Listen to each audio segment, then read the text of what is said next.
Hey everybody, and welcome to the Capcom Pro Tour World Warrior Series. Today we're bringing you the second event for the NA West, and I'm here with, one of the best. My name is Jake Ryan, and I got Ringe here, my wonderful co-commentator for the night. We've got a ton of talent. It's going to be good, man. I always enjoy talking about the West Coast. That's my home, so I love to see this beautiful crop of players that we got here tonight. It's going to be fire matches from start to finish as per usual. But before we get into the bracket for tonight, I do want to take a look at the leaderboard, right? This is the World Warrior event, as you mentioned. So we're going to have, like 8 of these bad boys all in a culmination for the finals to see who qualifies in the Capcom Cup. And of course, OTF Chris T at the top with 50, Nephew, Chris CCH still alive here in the top 8, as well as not PR Ballrock, but 801 Strider and JB here looking to gain some ground as well. But Chris is in the winner's bracket. He's looking pretty to maintain the lead. Absolutely. Chris T, definitely one of the favorites for the West Coast, and even though he wasn't able to make it there, he's still sitting at the top of the leaderboard here, and this is the second chance to qualify, as we've already had our champion of the CPT qualifier, which was Snake Eyes, in a pretty close set off the rip, and then a comeback that will be talked about, I think, for the lifespan of Street Fighter 6. Let's be real. One of the great crumbles of all time, for sure. Unfortunately, but it'd be like that sometimes. So yeah, Snake Eyes, he doesn't have to answer these. I don't know if he's even allowed to answer these at this point. He probably is, but nonetheless, he has qualified for the Millie. We're not going to get to him, but I do want to get to the bracket for today because, like we said, 8 heavy hitters in the building. OTF Chris T versus Samurai Ken versus Luke. Shoto's duking it out, as well as 801 Strider. Marisa versus JB Rashid. That is going to be explosive. What about the losers bracket, Jake? Dude, we got Wolfgang on the Blanca there. I'm really excited to actually see him come in with the Blanca because obviously he goes off into the Burbank locals and places incredibly well. I don't know. Ultra David puts him in the dirt from time to time, but that's neither here nor there. Arcade Rat on the other side. Honda. Exactly, dude. It's a menace. But Arcade Rat in the NorCal side of things, that's Mr. Julio Fuentes on the JP. I ran into him again on ranked, and I was like, who is this guy? And I'm like, oh, wait a minute. He was cooking, just like Nephew was cooking in the entire CPT, only falling to Snake Eyes right there. Yeah, the jury wasn't enough to cut it out. And then Chris CCH on the bottom, our #1 JP main. Nah, he plays Ken. The Ken main in the bottom. That one, I know, Chris. I hope I tickled you right there. But you are definitely a Ken main. JP Alliance trying to take him down, and Brian F is just having a good time in the Midwest. So that character's still in this. Oh, yeah. Yeah, and we got a good variety of characters today, too, right? The only repeat character, we got the double Ken with Chris T. The Chris's are playing the Kens, you know what I'm saying? But besides that, we got Luke, Marisa, Rashid, Blanca, Jury, and JP. So it's a good little variety we got here tonight as well. Yeah, I love what we have in store for us, and that shows like the health of the roster, because everybody's like, oh man, these are the undisputeds, and then like you said, there's so many different characters in this top 8 alone, and it's so good to watch. Also, back on the Chris talk, there's another Chris in SoCal who also plays Ken. I don't know what's going on. There's something in the water, but like Chris Nguyen as well. That's true. It's all the Chris's on the West Coast. So I don't know who on the East Coast is playing the Ryus, and they're all having the same name, but maybe they're there. Unfortunately, Chris has to abandon Julio as 1/3 of the Trinity, right? He needs to replace him and Brent. Because last time I seen Brent play, he played DJ. I don't know if that's changed or not. But he's got to replace them two with the Chris's, and then they'll have like the double Trinity thing going on. That'll be more powerful. Yeah, it's once everybody gets into where the arcade cabs are. You got the Fight Club in the middle of the Battle Hub, and you're like, all right, we got all the Chris's over here, all the Kyles on this side. Where are the Brandons at? Who are you playing, Brandon? Who knows? But all we know is that this top 8 is going to determine a lot, especially as we go into the rest of these events, because I believe there's 5 total. So you gotta perform as good as you can. The only reason I know that I actually cheated is because I had to tell Reynolds how many he has to win to qualify, because he's not here. He's shout out to him. He got second, so close. So now he's got to fight the rest of these wolves. But he's like on his honeymoon right now, right? Yeah, my man's is in Hawaii. Yeah. So understandable that he's not in the bracket here today, but hopefully we see him in the remaining brackets for the World Warrior events. But yeah, man, we had some impressive matches to get here as well. Chris T defeated Combo Fiend in the top 16 2-1. Samurai defeated Jace the 8s. 801 Strider actually sent Nephew to the losers, and JB sent Chris to the losers. Dang. So definitely have some potential for some runbacks as well, man. It's going to be a good one. Yeah, I've been seeing a lot of great performances out of all these players. And like you said, JB coming in winners is like no surprise to me, especially as he gets more time on the Rashid, right? Because Capcom Pro Tour qualifier happens and it's like, all right, he's had his hands on it for about a month. And like, that's not enough time when everybody else has been on their characters. They're in this position, especially like, you look at Snake Eyes. He's been playing Geef forever. He has so much legacy skill in the character. And even though Rashid, like JB has that with Rashid, he hasn't had the same amount of time to have his hands on the character. So he's not going to know everything that Geef can get away with. But definitely JB, one of the favorites today for sure. After getting third at Can Opener yesterday too, right? The top three for Can Opener was crazy. It was Yipes and Lee Chung on the mic, and then top three grand finals was Punk Idom, and then JB in third. I felt like I was watching Team Spooky in 2018. Like it legit took me back. Dude, that is absolutely insane. I was about to have the same thought because you brought that up. It's like, remember, JB originally was on the East Coast. He came over here and started beating us all up, and it actually helped level up the West Coast a lot. So going back to that, it's like, wow, he's still up there with the two of the strongest players in the world and on the East Coast. Obviously, Punk with the three-peat and then Idom getting second. So JB is no slouch, even if it is one of the newer characters. Rashid is very good, man. I don't know, man. That character, if you're in Burnout and he levels 2s, I'm just like, I take my hands off the controller. I'm like, you know what?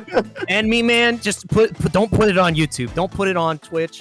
The stream, cut the stream. The tornado is too much because I don't tell High Fight. Don't put it on the timeline. Dude, Rashid has High Fight on speed dial. All right. He says, I've got him on the turbulent wind. And then you see him like listen to the air, like Pocahontas, the colors of the wind. It's the color of the High Fight clips from Rashid.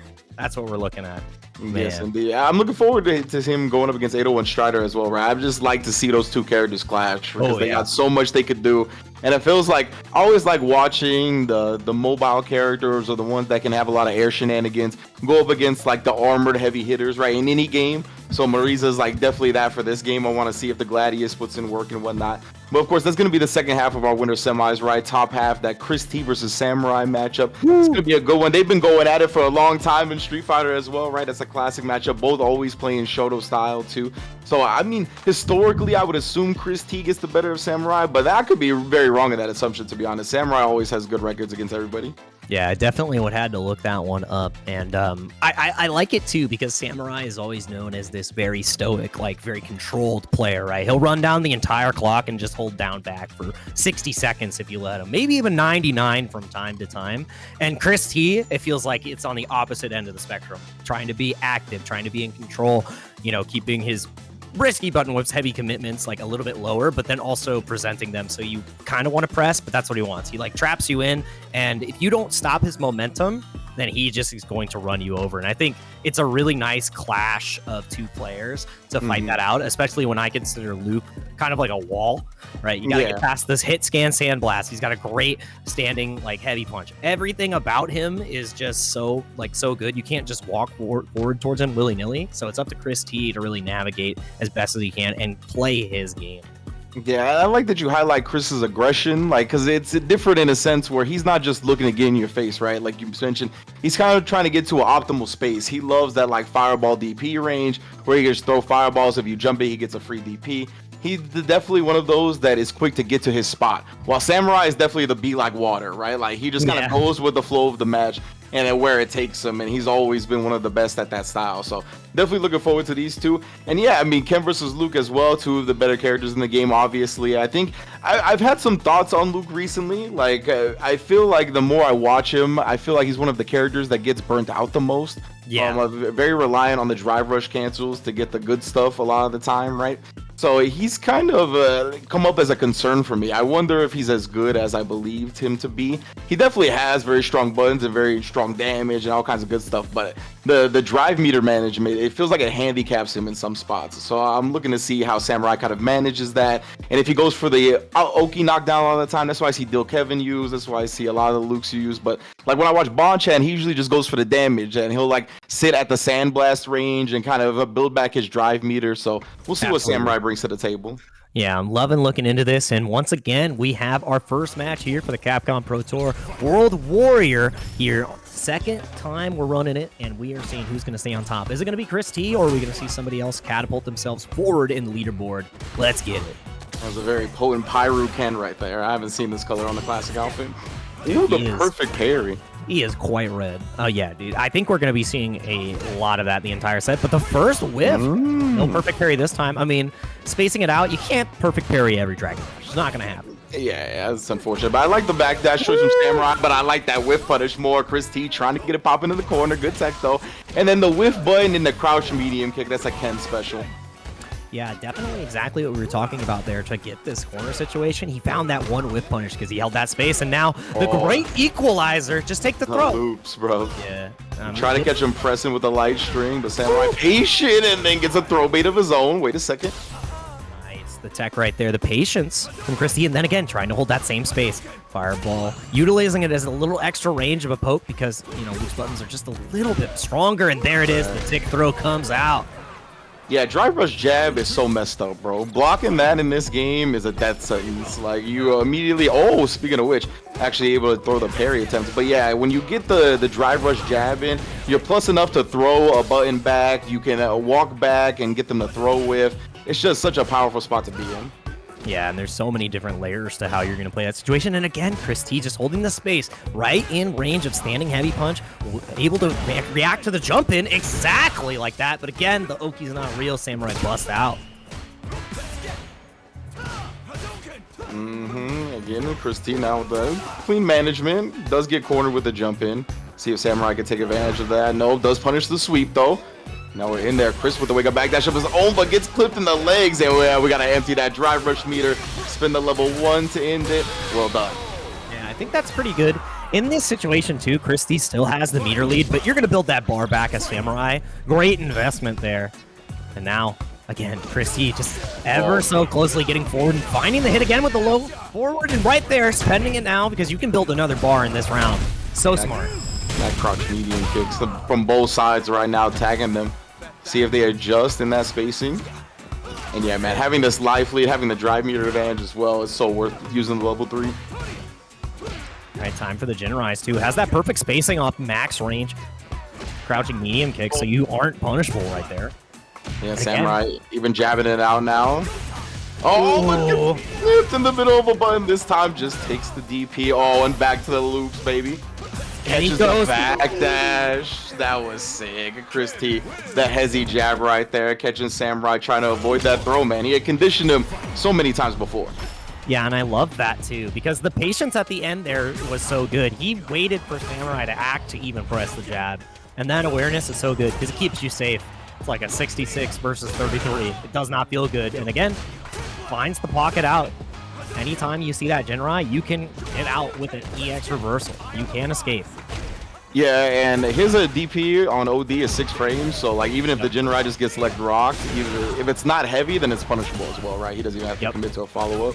Exactly. Light and medium will get you smoked. Heavy, but again, you can challenge heavy in the beginning, so it's like, yeah, you gotta play the mini game. Indeed. Oh, what a grab! Oh, that was so sick. Interruptions. Avoiding it. He's still in burnout here at all. Doesn't wake up with the level 1, gets the stun, sends him to see the birds anyway, and I'm not talking about in the UAE, fam. The level 1 should be, no, he's going for the level 2. I think level 1 would have been enough, but better safe than sorry, especially against Samurai. And it's not much of a meter deficit here. Chris T with the closeout on that round. Yeah, looking strong in this matchup so far. Yeah. Oh, lift walking back. Yeah, man.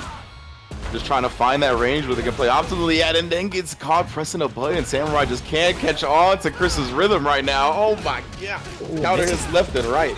Yeah. Huge cross up though. Samurai finding the pocket, and I think Chris T just did not get the cross cut in time, and now the throw loop's right back, but Chris not afraid to challenge back, and now the back throw, it's your turn to live in the corner. Yeah, Samurai hasn't been able to read right on offense either. Chris has gone out on the first knockdown a lot. Oh, does clip him with a crouch medium from his side now. Yep, and his level 3. Yeah, he burned himself out. I agree with the spin. Yeah, on that point you have to, because if this doesn't kill, you need to make this next interaction so advantageous. You need that life lead to put that fear. And right there, Chris T got counter hit, challenged a little too early. Another final round between these two. I feel like we're going to go the distance every game, even if it is like a 3-0 or a 3-1. We're going to go the distance. Oh, that was so clean. And the corner carry. No drive rush burned. That's so good. Nice backdash, yeah, and the back throw to follow it. Samurai, oh, he was making good use of that crouch medium punch, but gets caught whiffing again. No full animation. Gets one more DP here. Yeah, and I like that too. It gives you the Oki situation and bust out. I'm burning out on my terms, but you're not allowed to make mistakes. The light Dragon Lash is so fast, and the guaranteed, unless you level 1, to get the stun. I love that drive impact. Chris T understood the risk reward and executed. Samurai hesitates and goes down another game. Yeah, right. Light Dragon Lash, usually -4 on blocks. That means 0 in burnout so fast. A tool that can immediately take advantage of every time they see their opponent grade. Yeah, absolutely love it.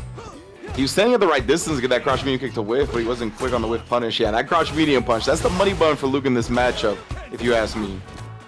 Oh, and again, nice throw right there. I'm not exactly sure. Chris T did put out a button. It's like counter hit. He just didn't get the right one out in time. Maybe the jab got stuck. There you go. He got it again, but he did a combo, and Chris was hitting parry on hit. That is the, yeah, parry on hit is the, I love it. It's just like, if whatever happens, happens, man. Yeah, Chris, he wasn't holding back on that parry right there. Got hit during the recovery, and the Oki knockdown for Samurai. But yeah, bro, the parry is going to be utilized more and more. I'm starting to see it utilized more on the light block strings. There's a bunch of places. People are using it more and more on their minus buttons. It's good stuff. Yeah. Oh, again, the crouch medium punch, Samurai. You got the stream on? He was listening. He said, Ren, can you read that back to me? I need more information. Oh, no, that was crazy. A stored button. That was a stored button, 100%. Oh, man, the inputs in this game are behind lock and key, bro.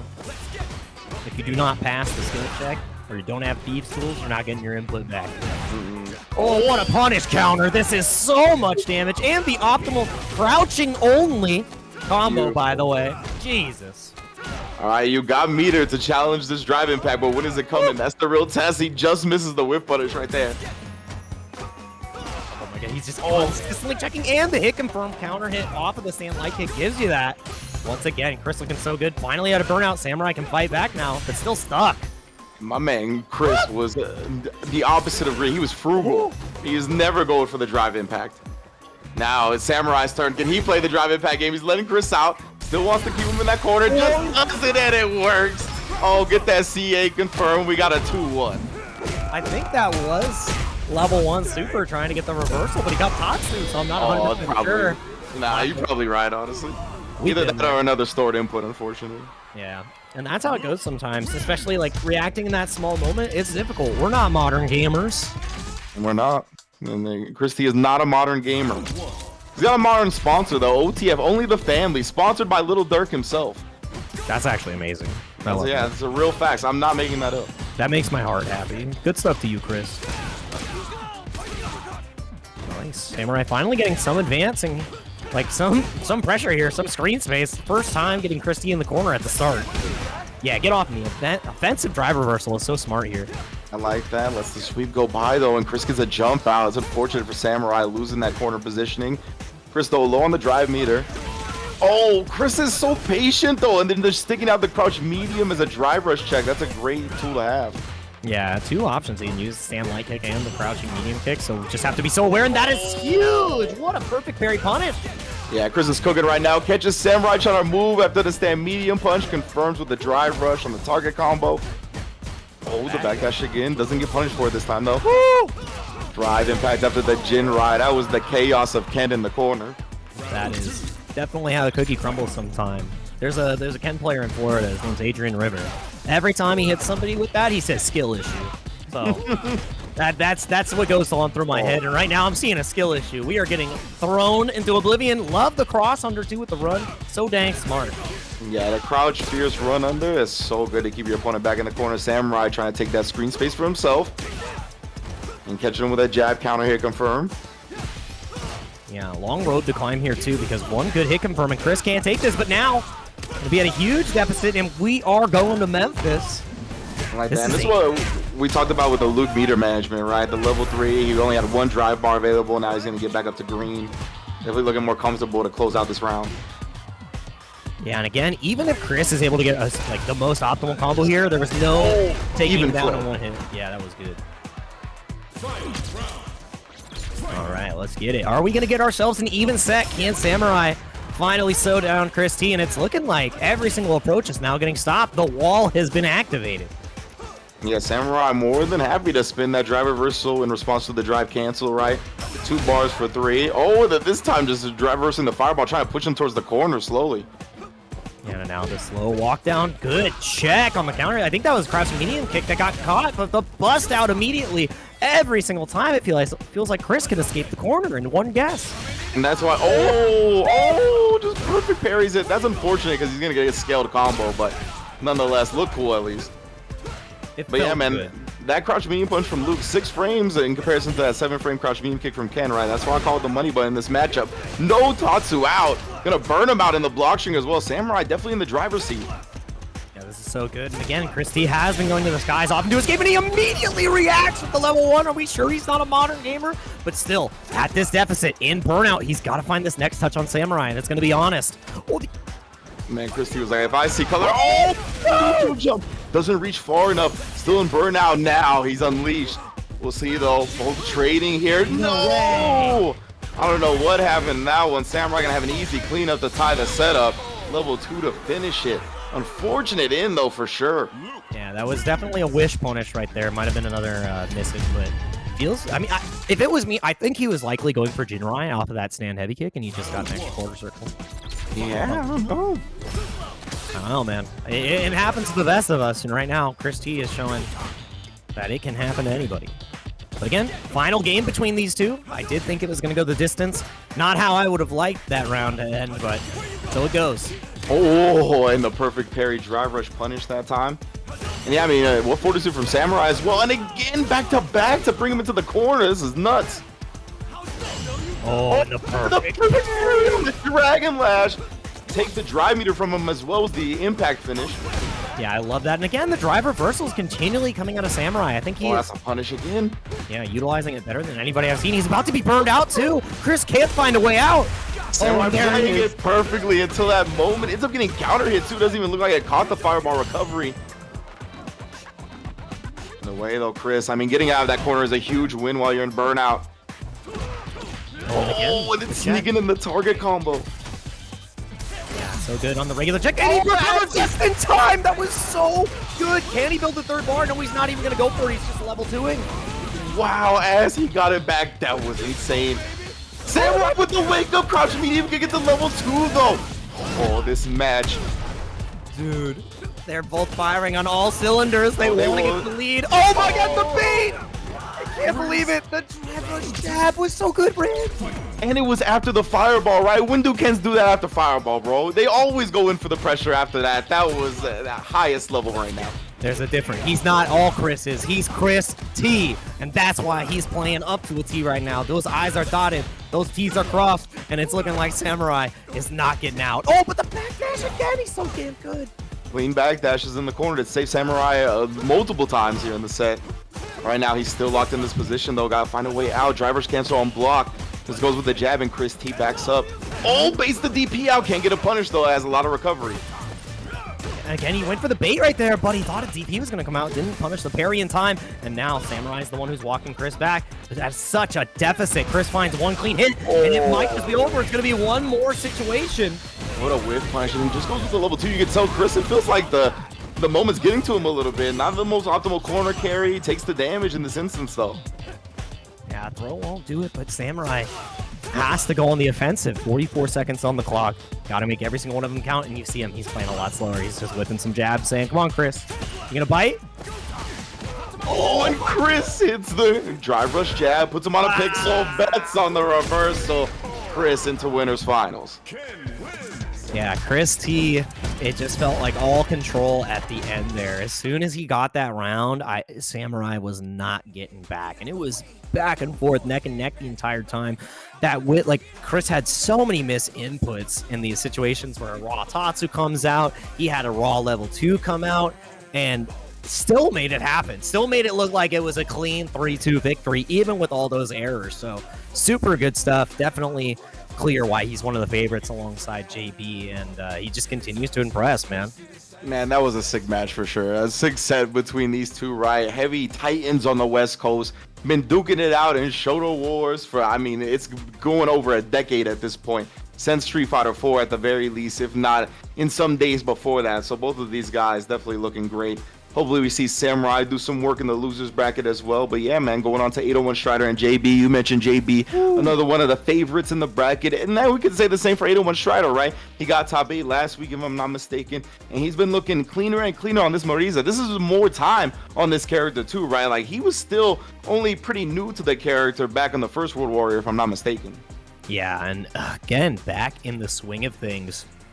It really determines it too, because like you look at it back then, now you're here, and it's how do we continue to improve, especially in this new game. It's like you need to make your mark here at World Warrior. You don't have too many more to do it. Like, we're on number 2, there's 3 more, but like you make your mark here, or you got to go to an LCQ, Singapore, or France. And those flights are pretty expensive. I don't know, your ISP versus a flight, not close to West Coast for sure. Yeah, exactly. Yeah, pretty far for us. God, man, but not too far from this next set. Like you said, 801 Strider versus JB, and both these players are on the leaderboard already too, so they are fighting hard for these points right now, especially with how Chris T just played. Yeah, exactly right. And Chris T, enemy number 1, of course, at the top of the leaderboards, but that is mainly to determine seeding, right, for the final qualifier. So as long as they stay in that top 4, they'll be looking good. You definitely want to start in the winners bracket side of things, and this is where they are today. So obviously looking to advance as far as possible, and the next match guarantees them a top 3, so that'd be a nice little chunk of points to put in their pocket for sure. But I'm looking forward to this match, but I haven't seen it too much. But I know Angry Bird and Big Bird probably sparred with it a little bit because they both played Rashid, so I imagine they have ran some sets. But I don't recall how it goes. I'm looking forward to finding some stuff out about this matchup. Absolutely, I'm right there with you. I haven't been able to see the most of it, but you know, it's so funny when you're like, oh, this very particular matchup with this new character and a very strong character that people respect because how much damage she's able to pump out and like the situations she can create off of one situation. It's like there's not going to be a sample size this big in a month, and you have 2 of the strongest players in the world just showing you like the pinnacle of the matchup.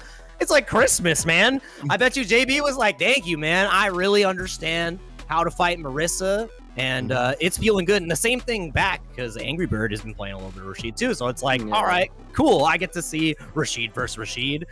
Sadly, I don't get more Ken versus Rashid. I'm like, Angry Bird needs to play some more, but he is showing us that too. So I mean, I love that we have all the footage, right? That's what's so cool about this game. You could go about anywhere and get a completely like broken level player, and they're gonna play the character you like or you want to know. So it's so cool.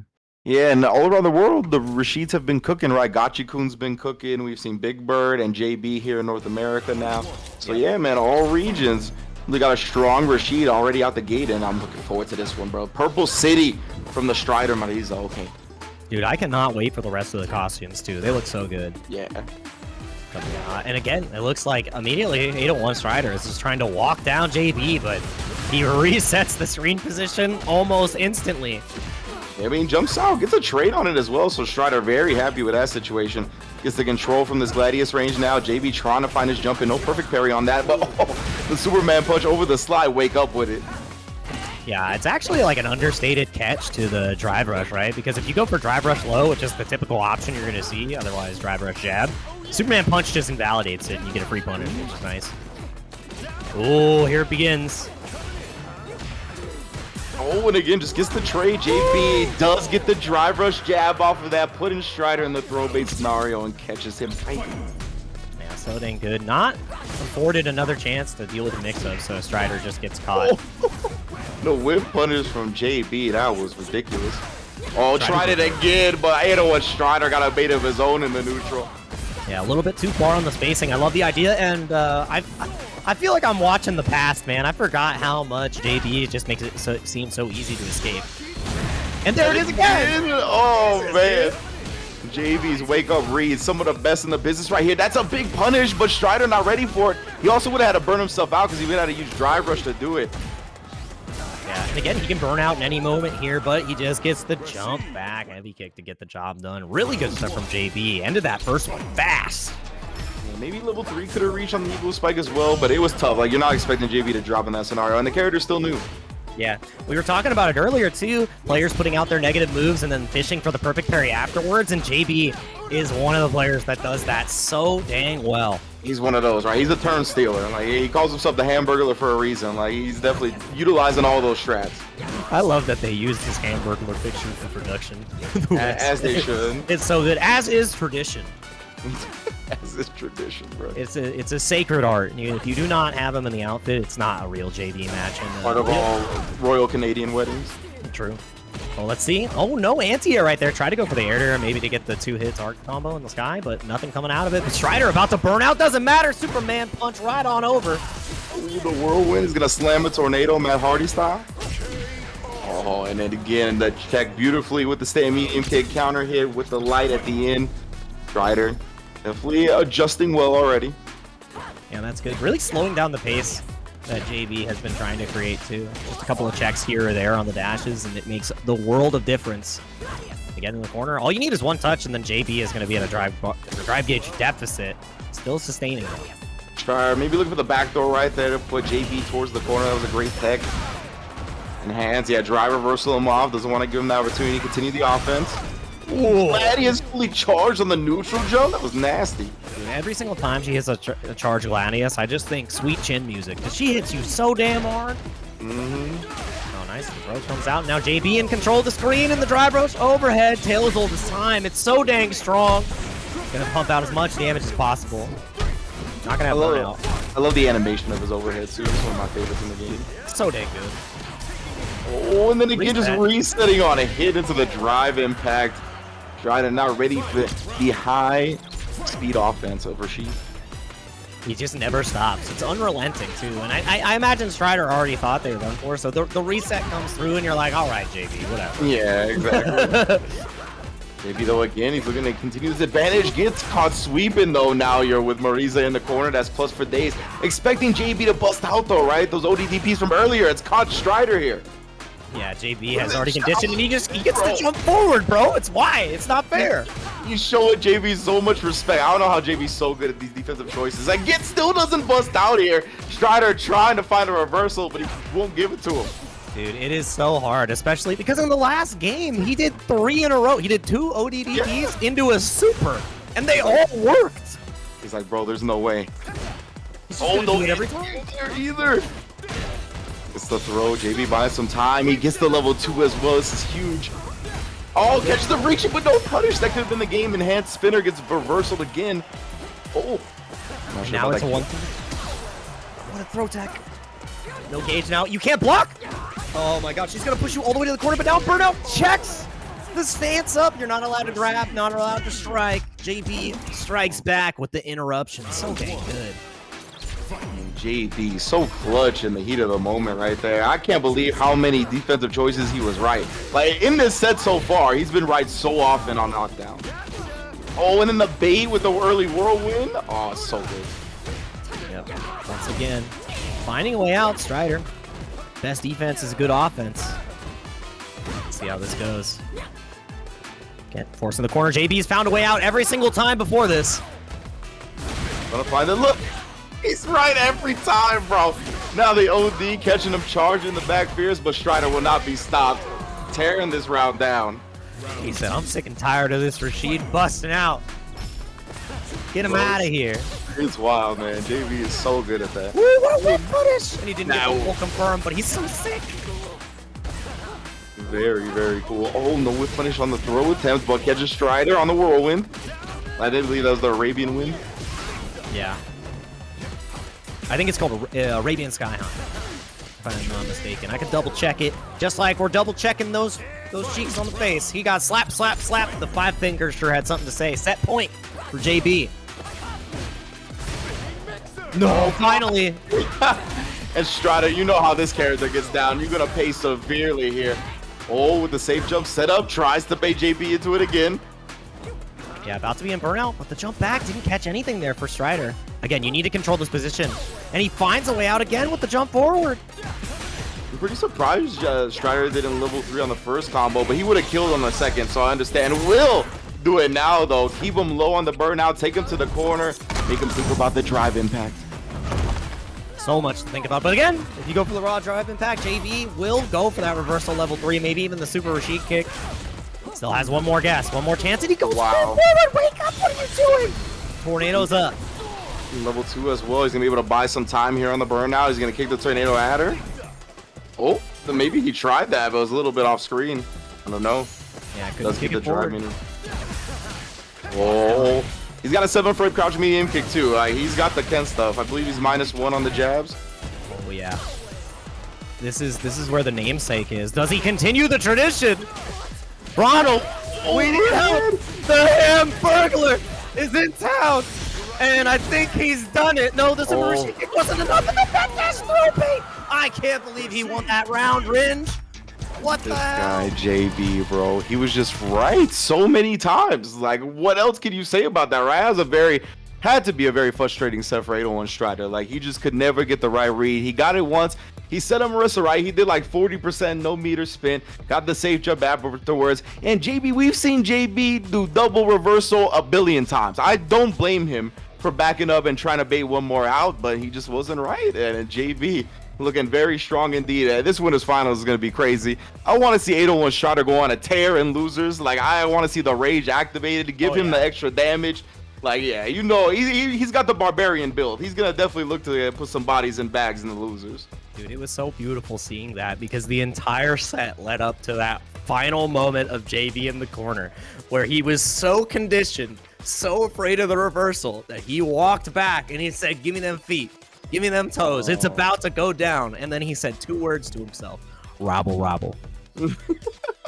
And yeah, we hadn't seen, it felt like, a lot of a wake up crouch medium kick from JB either, right? Even on those baits, like, he wasn't doing it. So to utilize it at a crucial moment like that, I mean, yeah, what can you say? The man played expertly from start to finish.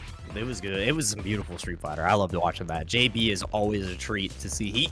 He finds a way. It's like JB finds a way almost every time, even if it's the most dire situation. He's like, nah, I figured this out before. Don't worry, guy, I got it. Like, and he's so chill about it too, and that's, I think that calmness is what makes him so good. He's like, if I wake up, oh, okay, what's gonna happen? It's fine, I'm good. Like, what are they gonna do? Block it? Yeah, like, it feels like JB takes the connotation or like the emotional part, the psychological emotional part out of the reversal guesses. Like, he just takes it out of the equation, right? He's like, bro, this is all a guess. Like, I'm doing something that is hopefully gonna beat whatever they do to me on wake up. And it's like, he doesn't really care about like being labeled as some wake up DP or wake up mash or anything like that. Not to say that he doesn't, but Mans is just like so good that it feels like he never really gets bothered by anything like that. He weighs the options equally.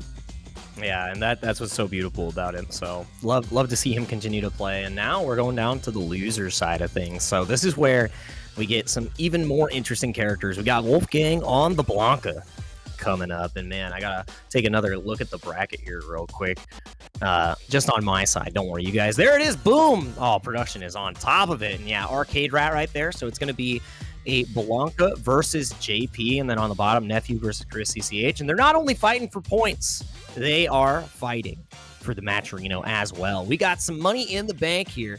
Got to go ahead and fill that prize pool. Use those contribution codes. I see about 395 of you in the chat, and I see 45 codes remaining. That's some pretty simple math, and I think you guys can all solve it because we all know how plus Ken is on block, right? So we can figure that out. We can figure out how to use these codes. Please contribute, as we can see the point breakdown right there, registration and everything in this system of World Warrior. Shout outs to Just a Kid. I see you twice. 515 and 55. That's him in 500 years. That's wild. I can't believe there's 2 Jacks. Shout outs to Rotary Lover as well for the direct contribution. Definitely good bracket so far. I see some of the codes going as well. And hey, bro, don't talk about Ken being plus on block. You're a Ken player too. We got to downplay for as long as possible right now. And plus, he's only plus on Dragon Lash, bro. He doesn't have any plus. He's only plus on Dragon Lash? Yeah, he's only absolutely. Plus on Dragon Lash. That's it. That's his only plus move. We need to make... His only plus move. Okay, so let's do the Ken buff tier list right now. So standing roundhouse, +4. Like, just give it to him, right? Like, he can press it, and then you're stuck there, right? Okay, so DP is safe on block. All of them. Oh, we going Street Fighter 2 style? Yeah, they're all safe on block. His like sweep, immediate recovery. His sweep is unblockable. We gave him Raging Demon, which is for whatever reason. He just man, I don't even want to talk about Raging Demon. I feel like I'm gonna get dry rush Raging Demon in this game, and I'm gonna be like, oh, I don't even want to talk. Like parry into Raging Demon, I don't even want to talk about it, bro. The 11-year-old modern Akuma that shows up to your local is going to drive rush, one button Raging Demon you, and then he's gonna say GG's, and you're gonna be like, you gotta take that, man. Like, exactly, bro. I don't even want to, you know, thankfully he's the last character on Horizon, so he can get here soon enough, but also I can wait. I can wait to feel the terror. But yeah, this next one, these two characters are definitely terrorizing the streets as well. Wolfgang on the Blanca, Arcade Rat, aka Julio on the JPO, and we getting into it too. I'm excited to see this one. Obviously, Blanca got some ways to get across the screen quickly, but we shall see if Julio can be prepared for that, have some perfect parries on deck, or just in general, put out those big normals to check any of that advancing forward pressure. Dude, and it's wild looking at Arcade Rat's MR right now, because just yesterday, my man was at 1400. He had stopped grinding for a bit, and now he's all the way up to 1800. Like, that's an arduous climb, and he's like, yeah, I got it. Just a couple points today. A lot of wins, not a lot of L's, I'll tell you what. Again, just creating that full space, waiting for 3 bars of drive gauge to come back, and now Wolfgang's the one who's trying to push forward, finds a jump in, but doesn't get a full confirm. And I like Julio's style of JP so far. He's not committing to a lot of projectiles, and wow, the spacing, knowing perfectly that I was going to whiff. Tries to get a command grab. Wolfgang with the air ball gets down quickly. I like that.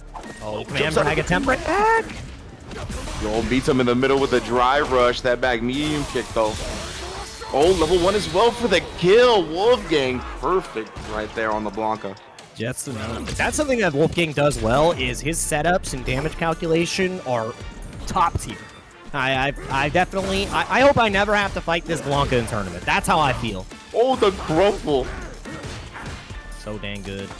And now here it is. Punish counter on the parry right there. Arcade Rat trying to escape. For the activity on that normal. It's paranormal.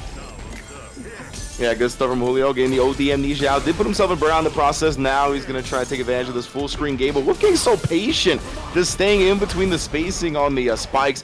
Does get the drive impact in the corner here. Oh, just for the reset. Realized he didn't get the wall splat. Locked him in the first time.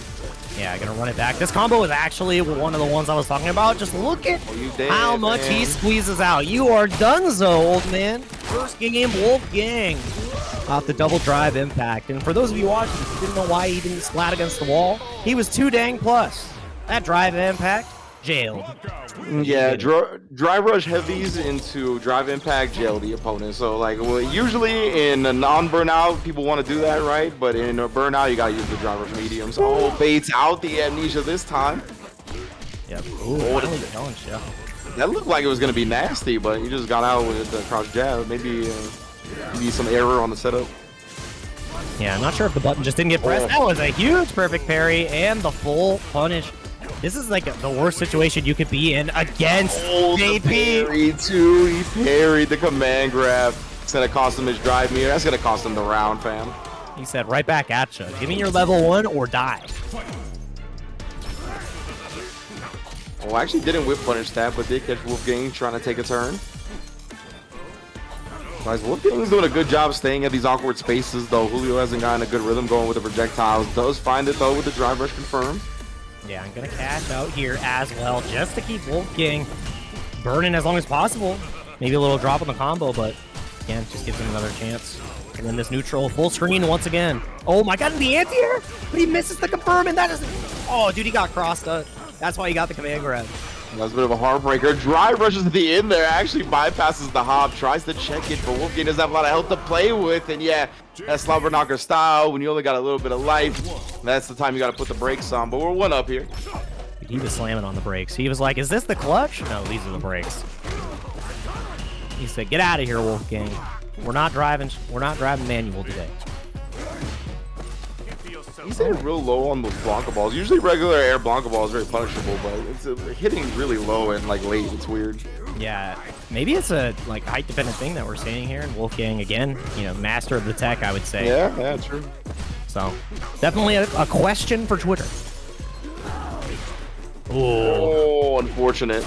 JP, I think, it has a couple of good options to check the Blanca ball on its way in, but Arcade ran a little bit late on the trigger that time. Oh, 9 active frames on that bad boy.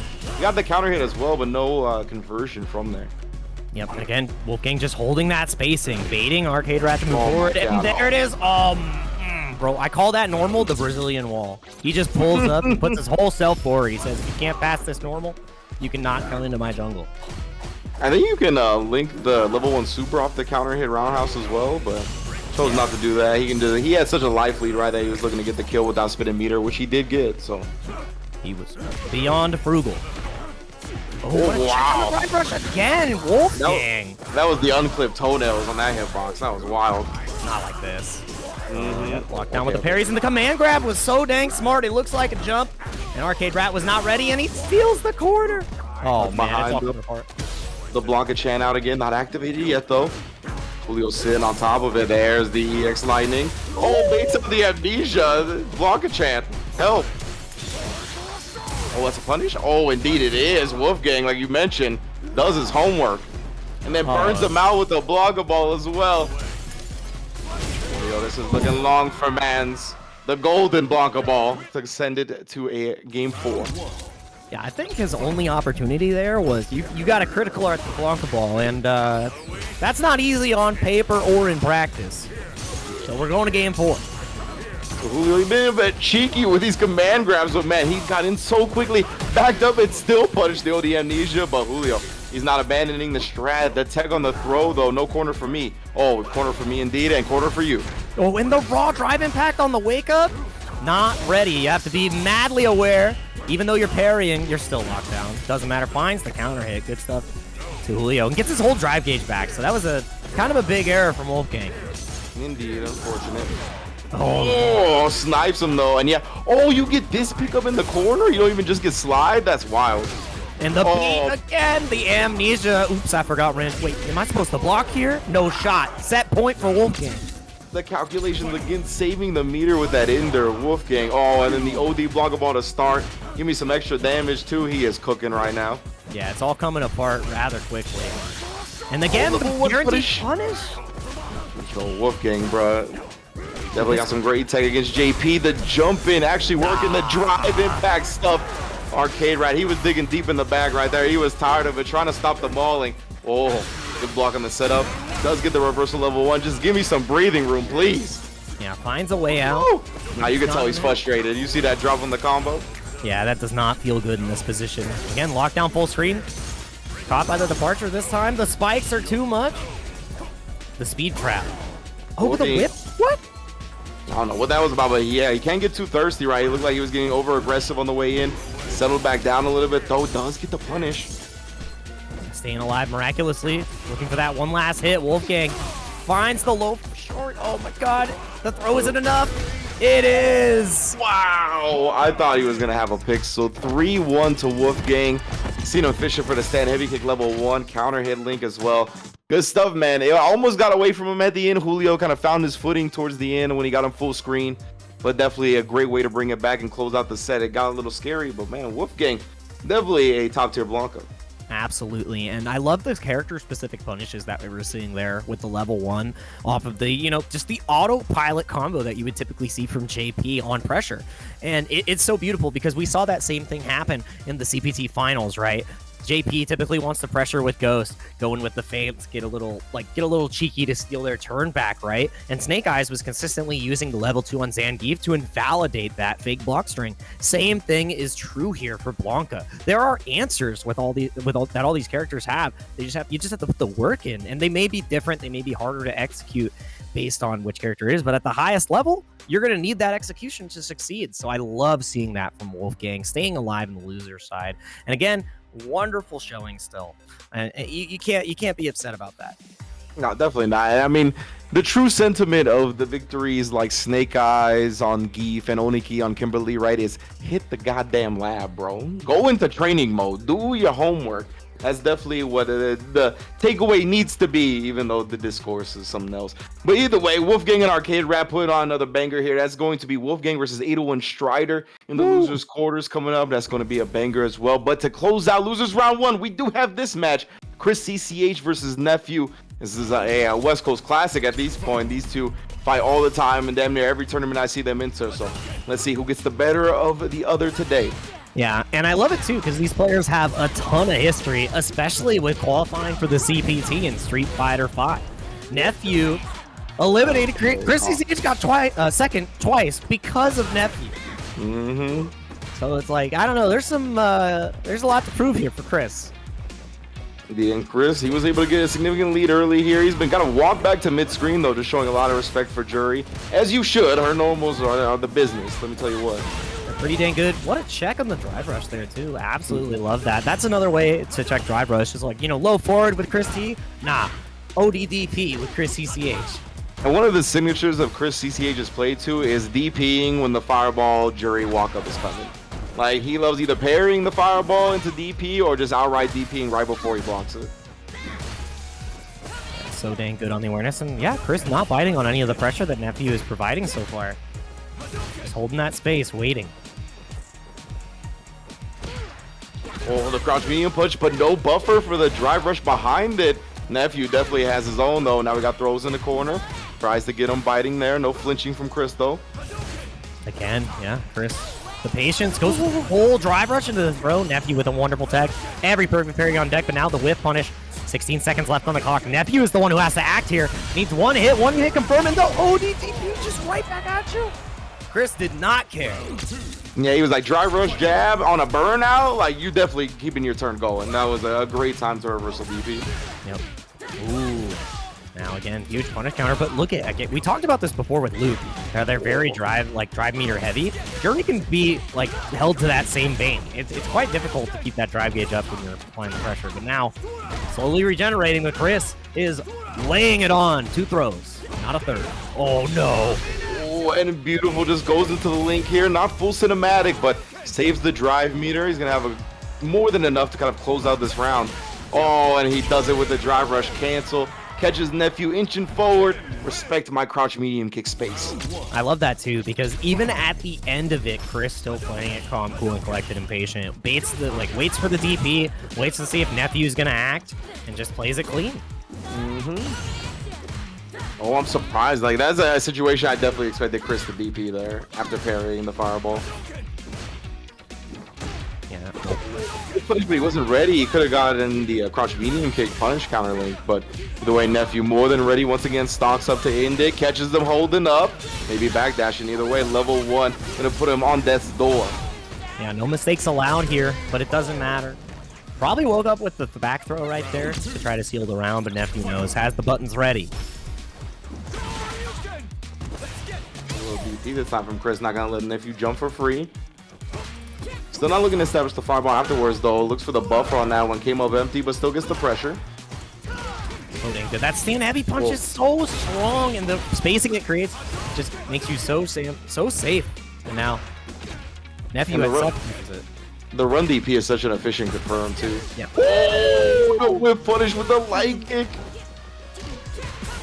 Waiting so patiently, got checked, but no confirm from Nephew. About to be in burnout.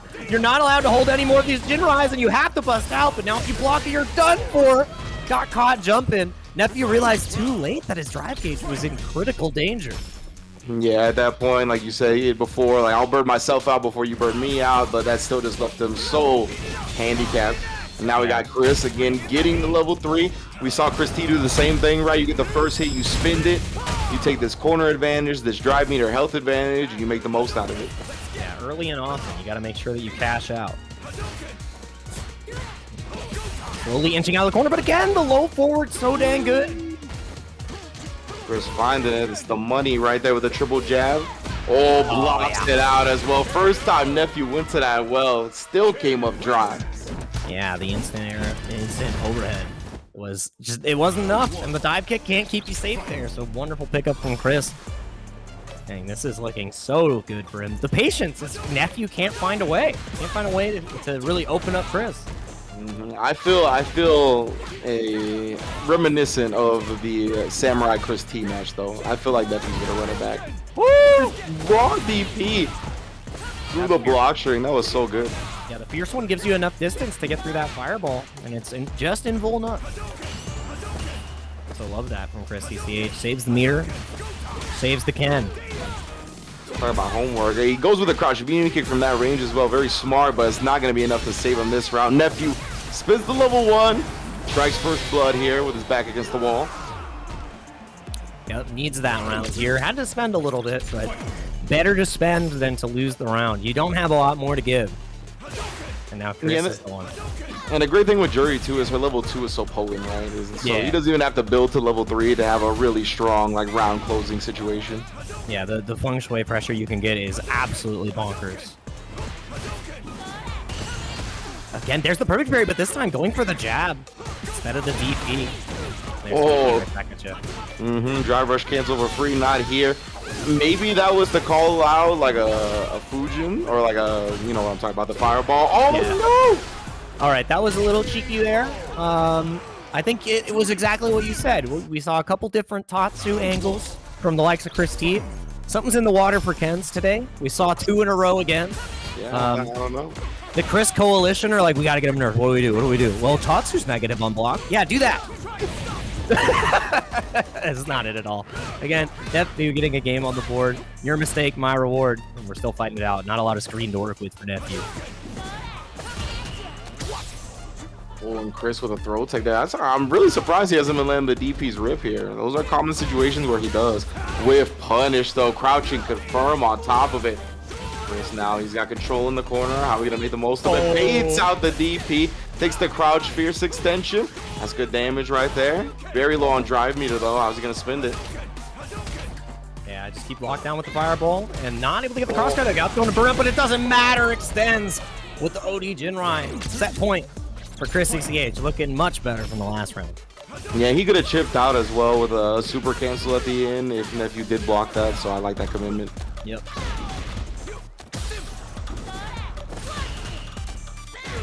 Nguyen takes the throw in the corner here. You can see Nephew even trying to bait him out after the plus frames. Chris not giving it to him yet, though. Just harassing with the stand fierce. Yeah, something. He got caught right there once again. But now Nephew's in burnout, and the knockdown could mean everything, but the throw tech is so huge. Yeah, Nephew had to pray to not get back thrown right there, and that's exactly why he tagged. But he just got corner carried. Now it's time to think, bro. That mental stack is wearing on you. Gets caught. No full animation. Oh, yes, indeed, this time. All the way through with the cinematic. Yeah, I gotta know the difference when he's not getting the cinematic when he is, because it looks like the same setup. Maybe the burnout difference being extra plus. Not again! I have to imagine it's just a range situation, but the Tatsu, yeah, again, coming back to bite Chris. The CA damage as well. That's the end of the round, bro. I don't know what's happening. The Tatsus, the stored inputs, bro. They are in the vault. I'm not sure. Like, it's the opposite input, so it couldn't have been Jinrai. It couldn't have been Dragon Lash. It had to be a stored input, which is unfortunate. Again, the only benefit there is Nephew had to spend the level 3, right? So we're even Steven. Yeah, true. And you know, it's funny because I said it's reminiscent of the Chris T Samurai set, and that's what happened to Chris too. He lost one of the games on a big input there. You summoned it. Remember, 1-800 commentator's curse. All the throws were Nephew was in sole control of this round. Even sneaking in the fireball to continue the pressure. Oh, walks him down, Chris. He was all the way in the corner as well. Gets him baited. Oh no, game 5 indeed. We're on the game. Yeah, I think everybody in the chat would be tilted at this point. Chris has got a mental reset here as we get into this final game. Game 5 between these two to decide who moves on. And again, both of these players need to get these points. Yeah, most definitely, man. And staying in the upper bracket side of things until the finals is so important. So you gotta amass as many points as possible. Oh, the crouch medium kick whip punch right there. That was a beautiful setup from Nephew. Utilize the attack button with the EX Tatsu, and again, burned out Chris here before. Yeah, but he hasn't escaped the pressure, right? Eject is supposed to get you out of the situation, but it has not. Pushing him towards the corner there. Nephew waiting on him to jump, doesn't do it. Wow! Man's back scratched the wall, but he didn't get stunned for it. Yeah, doesn't go for the drive impact that last time. Knows that the level 1 is there, and that he's likely looking for it, but the check on the drive rush, and now Nephew is at set point from being down 0-2. Finally in the lead in this set, man. Nephew, wow, man. Yeah, the mental fortitude is looking strong coming back from that 2-0. Chris definitely been looking a little different since those execution errors. Gotta find his composure. Yeah, catches them, maybe jumping or back dashing. That setup does catch both. There we go. Utilizing the fireball once again as a long-range poke, but Nephew not afraid to inch forward, and now the pressure just continues. No whip punish. Oh. Yeah, try to walk up and throw the whiff button. That's usually highly efficient. Does throw him after the parries. Whiff punish again. He baited him into it. Perfect walk back spacing. Nephew was looking for Chris to do that exact thing. and he takes the set from a 2-0 deficit. Wow. That was unbelievable. It had happened again, but this time we saw the other side of the coin. The Chris wasn't able to clutch. Nephew just completely dismantled him after those input errors, and that's how it goes sometimes. Your mistake, my reward. I'm gonna take the spoils of victory. The winners write the history. He says that was a clean set. I outplayed him. I'm nice. No, but Nephew is like one of the most like chill dudes ever too. So he's able to take down Chris CCH. Sadly, going to be going out of the top 8 here. He's going to still get some points, but after those input errors, it's like I'm going back to the lab. I'm hitting that 100 times in a row until I don't drop it again. Yeah, and that was just great awareness as well. Great like fighting game strategy from Nephew, using your opponent's strengths against them, right? He knows the Kens like to press the crouch medium kick. He walked back just far enough. That's taking advantage of the great jury walk speed right there. And that stand heavy punch is one of the best whip punishes in the game as well. So big ups to Nephew. Going to be moving on to, I believe, face a Samurai. So that's going to be another classic historical battle when we get to it. But before we do get to it, I want to take some time to shout out Wednesday Night Fights for holding down the World Warrior West Coast Edition. You feel me? We're right here, Level Up. I've been the home of West Coast fighting games for a very long time now. So no better place to hold all of the World Warrior events coming up right here on this channel. Yeah, love everything that WNF is putting together. West Coast wouldn't be the same without them, so having this happen is huge. And then also, World Warrior, we got to look at when all this stuff is happening, too. It's very important to understand exactly when the events are, because WNF helps with Canada West and US West, so you can see all the remaining dates here. The finals for Canada is going to be November 8th, and we are going to see the finals for US West on November 15th. So if you haven't already, sign up is open for these tournaments. If you are in these regions, make sure that you sign up as soon as possible.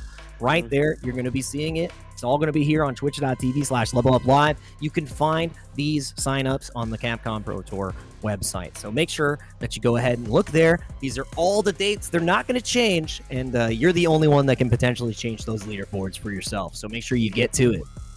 Yeah, shouts to Vancouver Street Battle in collaboration as well, holding down the Canada side of things, you feel me? But thank you for holding us down in the chat as well. Now hold us down for just a little while longer, because we're going to take a quick break and we'll be back with the losers quarterfinals. Do not go anywhere.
All right, everybody, welcome back to the World Warrior. We're getting it popping here for the West Coast.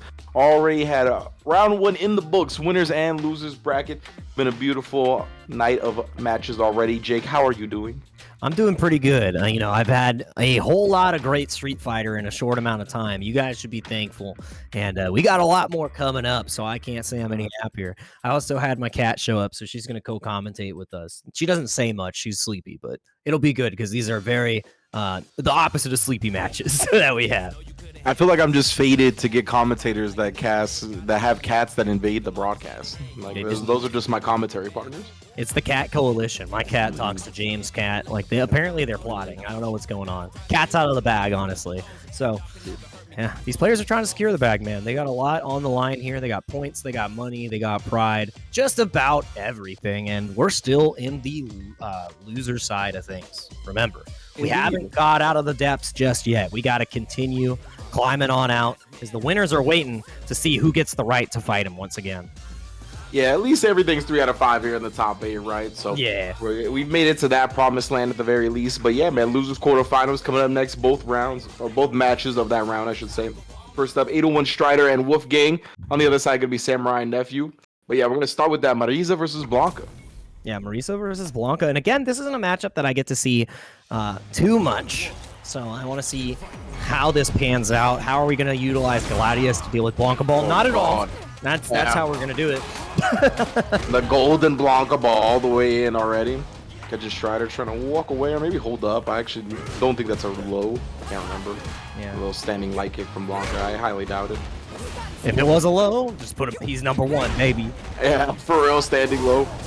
Oh no! Oh, he doesn't actually get the punish. Recovers pretty quick from the Blanca Ball once he lands. Yeah, I was already in the Gladius animation too, so couldn't have even acted out. Just the committal was there. That was a wild little pickup. Wolfgang definitely is optimal, man. He squeezes every bit of damage he can get out. That is a great option after throw tech. I do not see represented. Wow, that was super good from Wolfgang. The Brazilian wall, I'm telling you. These situations where you can just set it up.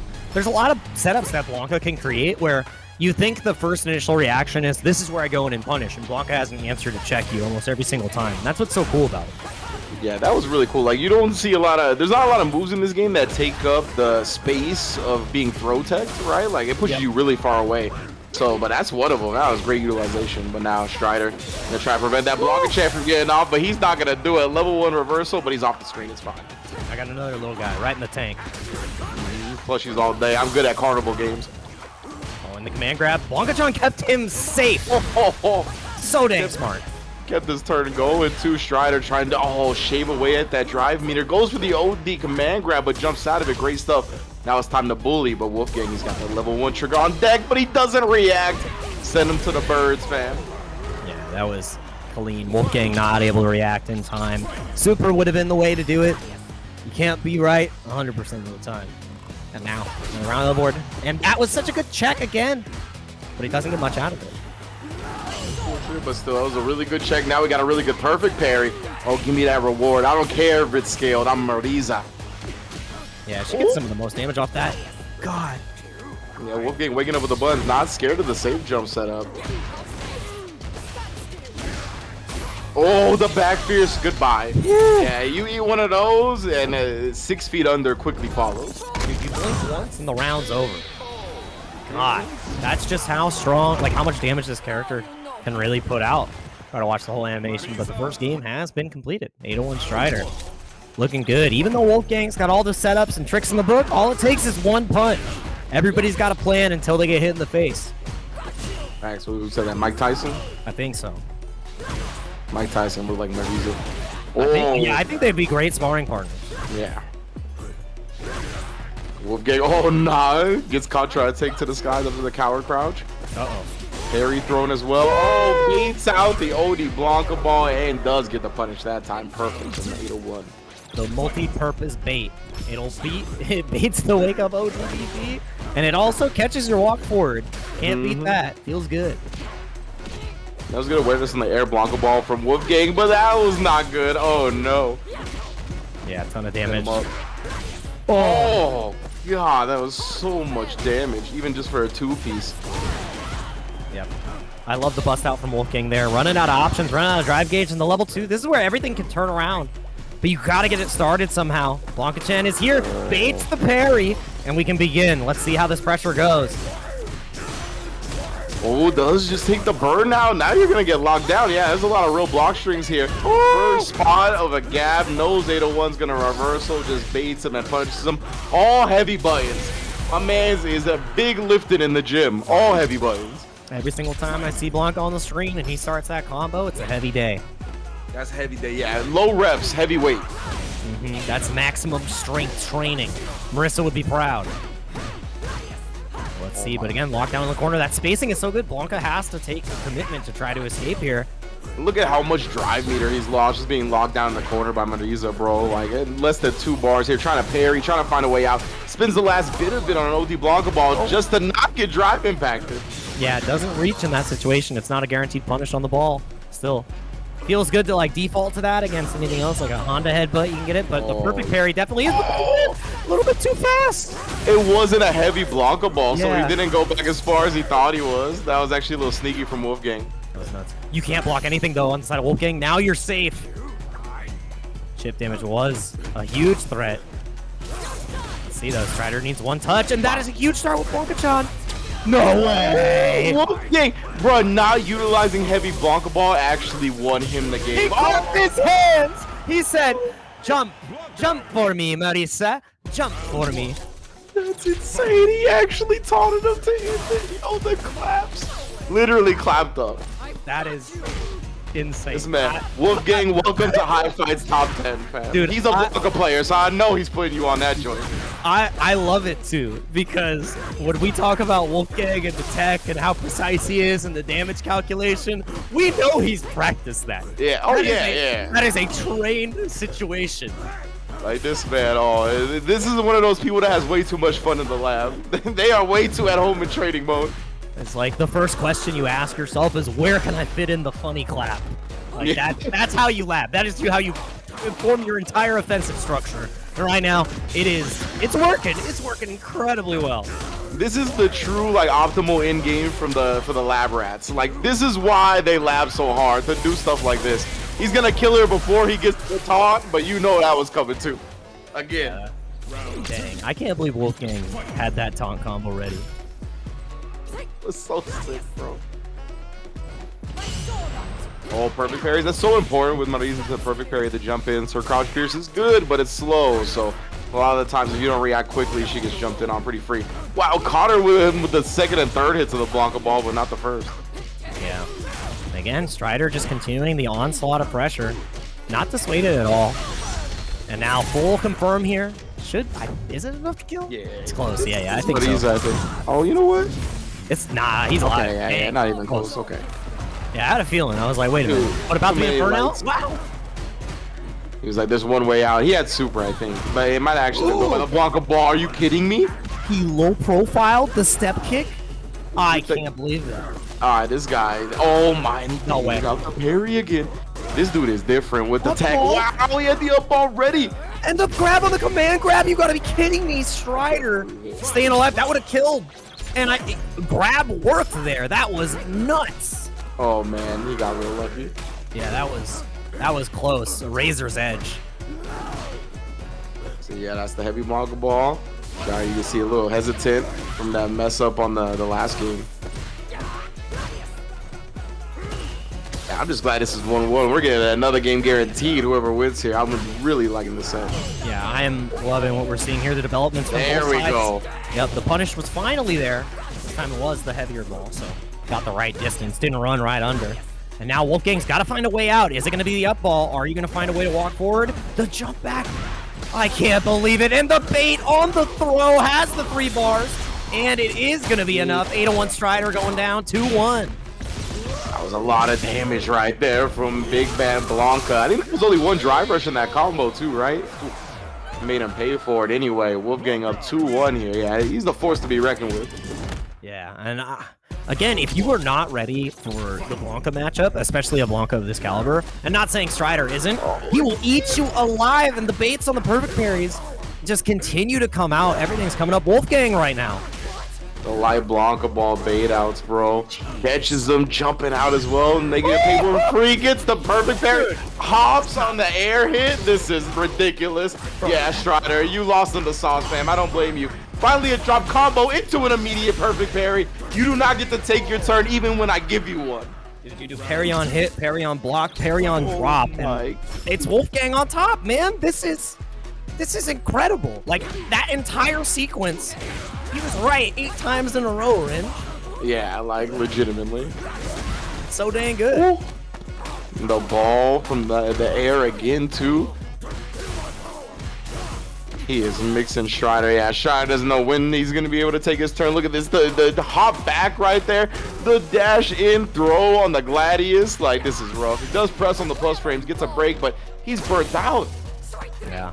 And that's the first time we've seen the command grab come out of Strider here. You're not, if you block from Wolfgang, he can level 2 activate and completely obliterate you. So you got to find the hit now. A real good adjustment from Strider on the forward medium push, like the downward hitbox catching the coward crouch. Yeah.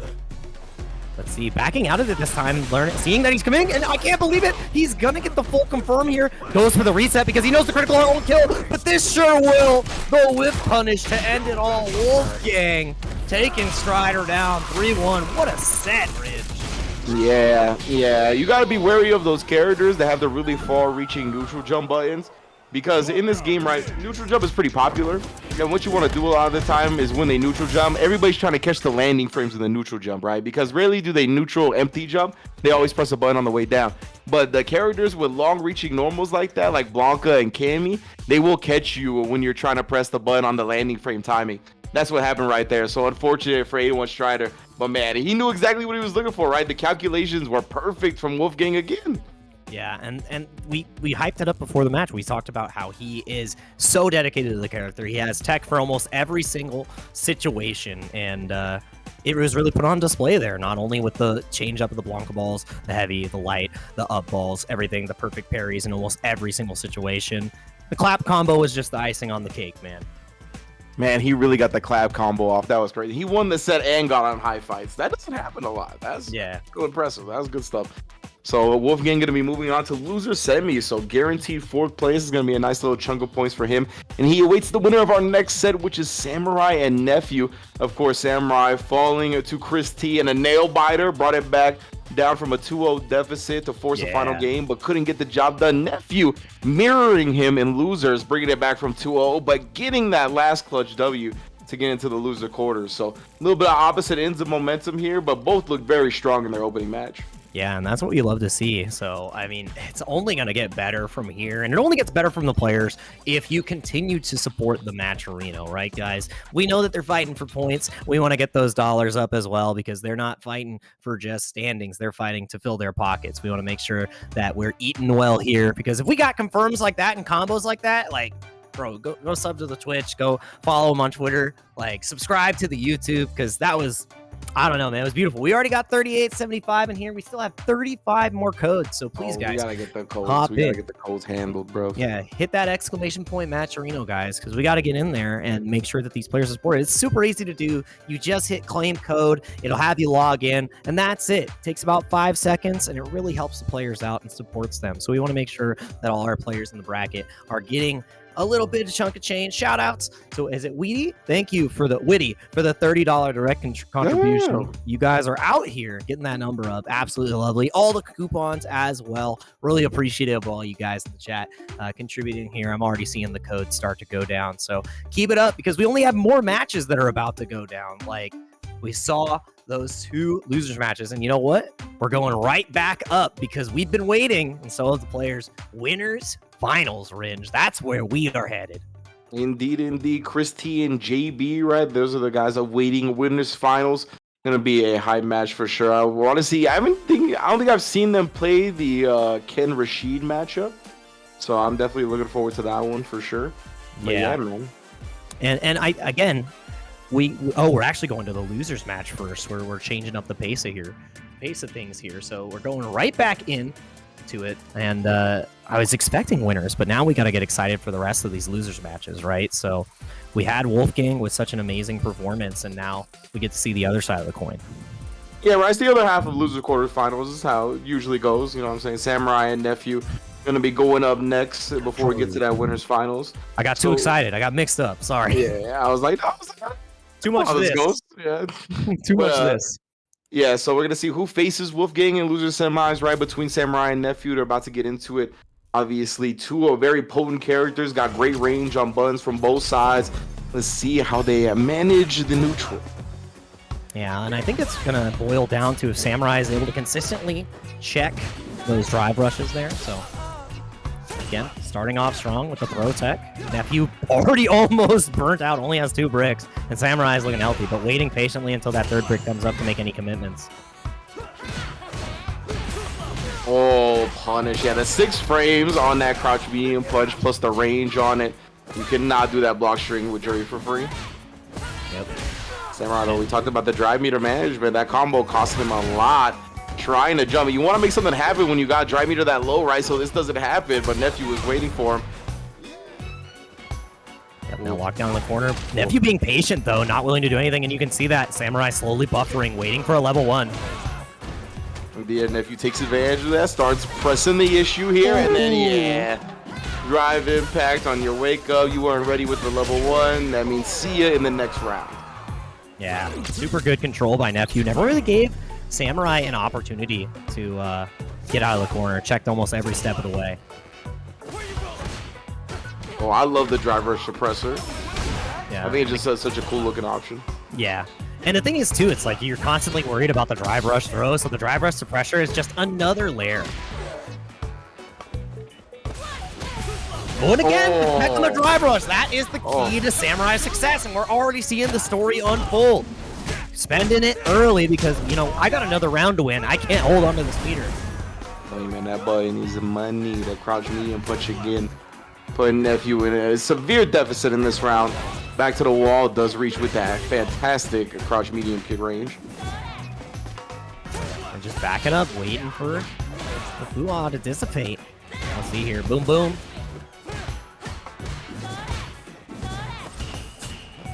Great patience from both sides here. Samurai back against the wall. Not too antsy about making something happen. Finds that counter hit. Double drive rush. Empty it up. Nice. Flash knuckle in there. Saves the meter. Yeah, feels good to save that cash there. Because you got a whole long road to come ahead. And you can build these 2 bars in this round. But you didn't want to spend the level 1 there. It makes it so much harder in this last round. Yeah, even as soon as he sees a whip button, right, looking to drive rush in, press the issue here, take away Samurai screen space. Oh, wow. So dang good. Again, checking with the stand medium kick once again. Nephew waiting patiently, trying to build a little bit of drive gauge back, and achieves just that. Drive rush jab connects, but Nephew, I don't think he was expecting Samurai to get hit by it. Just goes for a throw after, and Samurai was ready. And back to the mid screen. And good protection from Samurai that time, and it cost Nephew so much drive off the cancel. Oh! That's a spacing trap right there. Far hitting on the block string, the little stand light kick buffer. Well done. Yeah, love that from Nephew. Gets rid of a little bit more drive gauge and finds the hit in the corner. It wasn't counter hit either. I think he was trying to jump out, and it is just short of killing. No escape. And Samurai gets caught on the OD Sandblast. Wow, Nephew. Perfectly timed jump to seal the first game. Yep, and that's what it takes sometimes. Samurai was trying to find a way out, utilizing the drive gauge that he had. Because you get that OD Sandblast, you get a knockdown, and that's when everything can really start coming together. But we didn't get it there. Crouch medium punch again from Samurai, checking the drive rush. Wow, Nephew. Perfect parries the Sandblast and just gets the back throw. That was so smart. Yep. Ooh, gets out of dodge, but no, not far enough. The punish counter. Bro, damn, he actually got caught. It was exactly what Nephew was looking for, but the stand fierce, he didn't convert off of it. Catches the backdash, wow. Yeah, trying to get away from that range, and I mean, it's so difficult. You're trying to block, but you get caught. And now, again, the drive rush check. I'm in burnout, but it doesn't matter. The stand medium is way too committal there. You can't cancel it into anything, and it's anything but a good round for Samurai. 1 more to go until it's a 2-0 lead for Neff. There's no prenup on that option. You fully committed. Not. Yeah, it's true. You signed the papers and you didn't read them. With a little tick throw. Again, Nephew just taking a stock in the process. Oh, wow. Calls out the Sandblast timing with a drive rush. Perfect. Easy anti-air. Again, the drive rush jab as well to keep the pressure up. Not letting Samurai feel comfortable at all. Yep. Again, stuck in the corner. A lot of meter to work with here from Samurai, but you're going to have to start spending if you want to get this round. And again, the drive gauge is slowly dissipating, but a huge error. That is so much damage. Not going to be a critical art just yet, but the knockdown is going to be huge. Yeah, knockdown. Nephew only going to have a little bit of drive meter left too. How's he going to spin this last bit? He's got level 3 as well. Oh, back to back. He thought he was playing Nago with the double 2S. No double crouch medium kick whiff's going to be getting away with here. Yeah. You facing the real Samurai now. Keep those buttons to yourself. Oh, again, the whip punish on the ground. So dang good, Samurai, with the immaculate spacing consistently. And Nephew still putting it out. He's like, nah, it's not going to happen again. Oh, man, it's sauteing that crouch medium kick right now. He hit it with a flambe, too, just consistently checking. That time it was just a counter hit, not the punish counter. But still, Samurai turning this around in this round. Oh, yeah, you see, I don't know how fast her crouch medium punch is, but trades there, but Nephew making the most out of these scrambles, has the corner again. Let's get those throw loops going. Yeah, I feel it. Oh, he threw him on the back dash too. He waited for him to end it. That's 4 times. Yeah, oh, shit. You show me green, I show you yellow, bro. Slow down. One decision to really conclude this right now. Gets the premiere, and yes! He was doing what we saw Chris CCH do earlier, where as soon as you parry the charge, you go for the DP, and Nephew was ready. Nephew said, go ahead. Go to the heavens. How do you feel? And then there you go, 2-0 lead. But still, Samurai was just he was so close, man. I guess that's why we saw Chris not do that as much as I usually see him do it, right? Nephew has been adjusting his pressure to take that into account. But Samurai, he found himself down 2-0 against Chris T, so familiar position. Let's see if he can bring it back and get one more dub this time. Yeah, and I mean, I love that too. It's like once you start seeing somebody punish you for this consistent situation you create, all right, I'm going to change the rules. And again, the backdash not grab this time. He got away with it. Oh, trying to take his turn after the parry. Got stuffed. Again, the check. Almost every single one of these drive rushes have been checked, and the scoreline doesn't tell the story here. Yeah, 100%, right? Like, the raw drive rushes from Nephew, they've definitely been contested very well. And Samurai going to close it out with the level 1 from the Leica firms. No drive rush available there because of the burnout, so had to end it that way. Yep. Meter well spent in this situation. Absolutely. Oh no. Okay, at least he only got knocked down. Still, though, look at how much drive meter he lost from getting the punish counter on the sweep and the throw. Even in that situation, after Jury dashes across the entirety of the stream, the check on the drive rush once again, and the perfect parry to boot. Good amount of damage there. Has the corner position as well. Parries this time. Waiting so patiently, and the overextension from Nephew right there. The jump-in timing from Samurai was so good. Takes the Oki, and the throw loops begin, but it just backs off. Wants the burnout to get a little bit more dissipated. Can't risk a backdoor there. Yeah, absolutely. I like him backing up with the burnout, and you left pretty far after the forward throw from Luke. I think the dash is a little dangerous.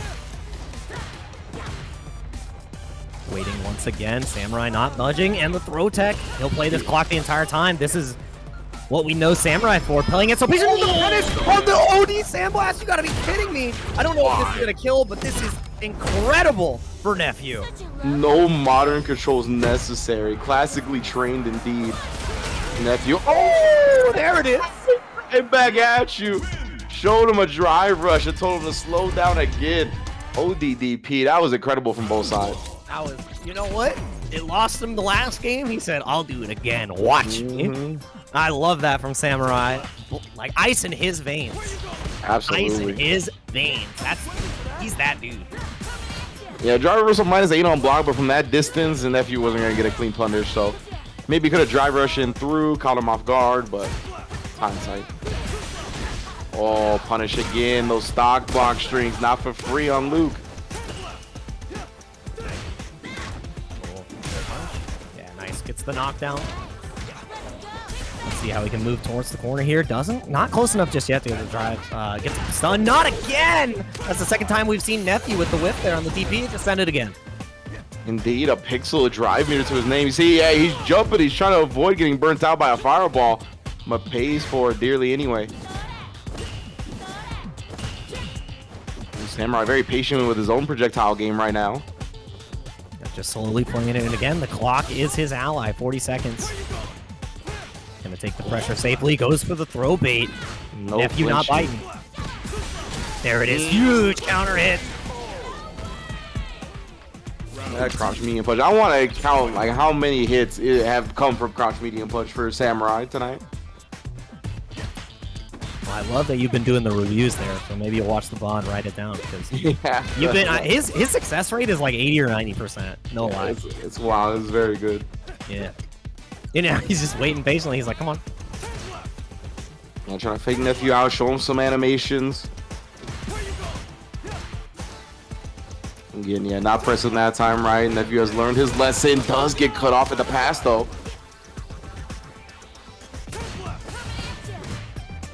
And Samurai with that flash knuckle in there on the back tech. It's really not that great at Oki for Luke, it seems. So right now, just choosing to reset the neutral, get some of that drive meter back, go back to this fireball game. Oh no! Heavily punished here, and Nephew cashing out nice and early, right? Trying to build back as much bar as possible before that potential round 3. Yep. And it's the change up from the previous situations we've seen where Samurai has been the one fighting from the game deficit and having to spend that meter early, but now Nephew in that same boat, but the burnout comes through and Nephew's got so much to work with on the drive gauge. Oh yeah, and a drive impact gonna close that door. But yeah, I love the patience on Nephew when he has these opponents and burnout towards the corner. Like, he's never overextending with like a drive rush or an early drive impact. Like, he's very much a lot of the time waiting for them to jump, either in burnout or when they're close to it. But right now, Samurai spins the level 3 very early on in the round to gain the advantage.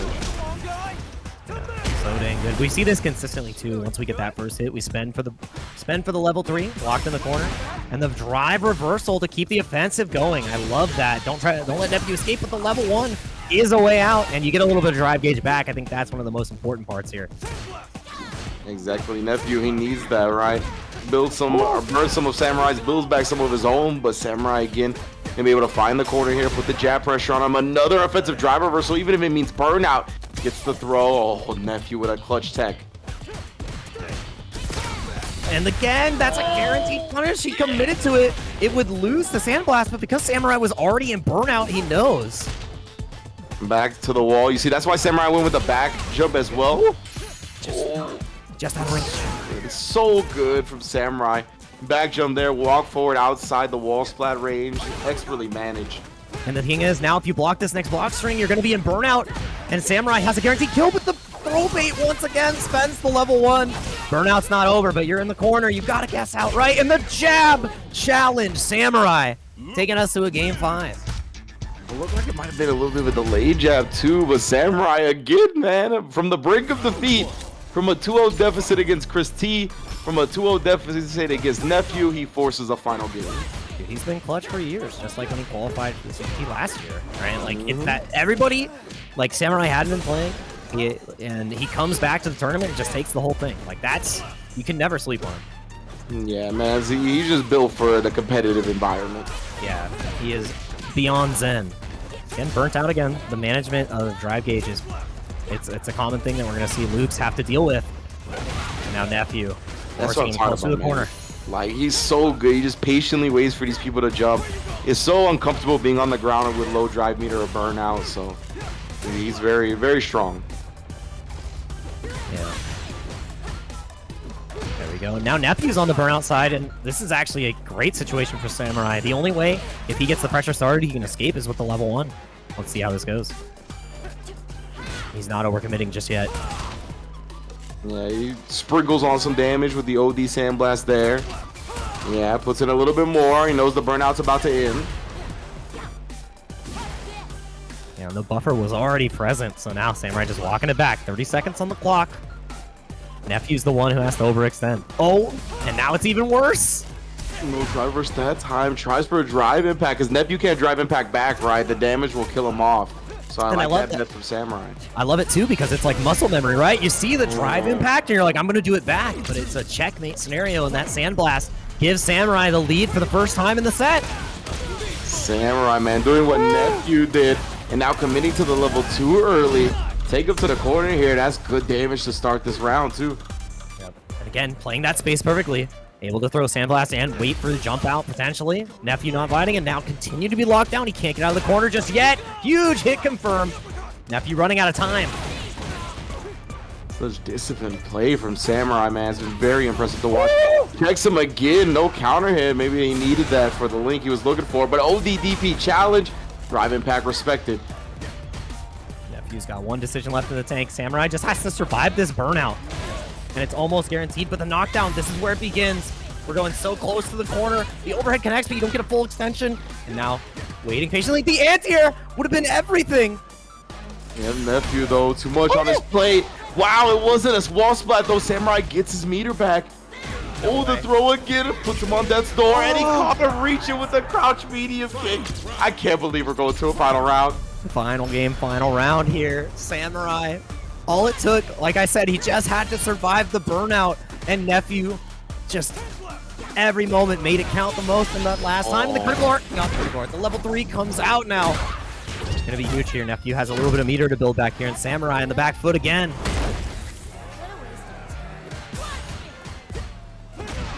Oh, and again, setting him up just like we saw him set up Chris CCH.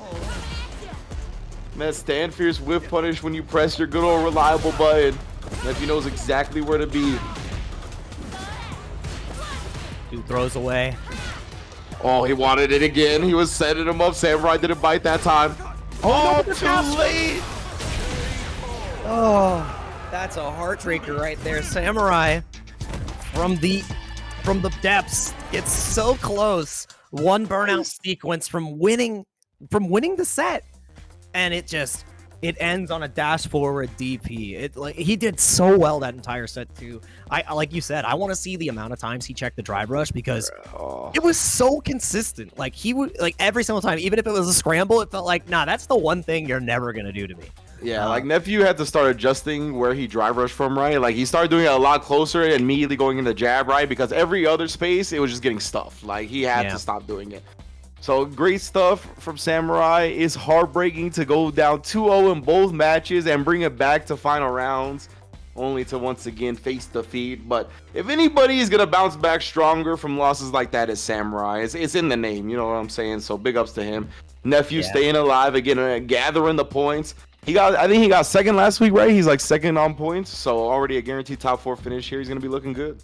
Yeah, and it has to feel good too, because with 3 events left, all these points are going to matter the most. Once again, if you don't know the format, top 4 is going to stay in the winner side of things, and bottom 4 are going to start out in losers. So it's 2 lives versus 1. And with the spot for Capcom Cup on the line, you're going to want as many lives as possible, right? It doesn't matter if you think you are the best player in the world or you've had the most hours.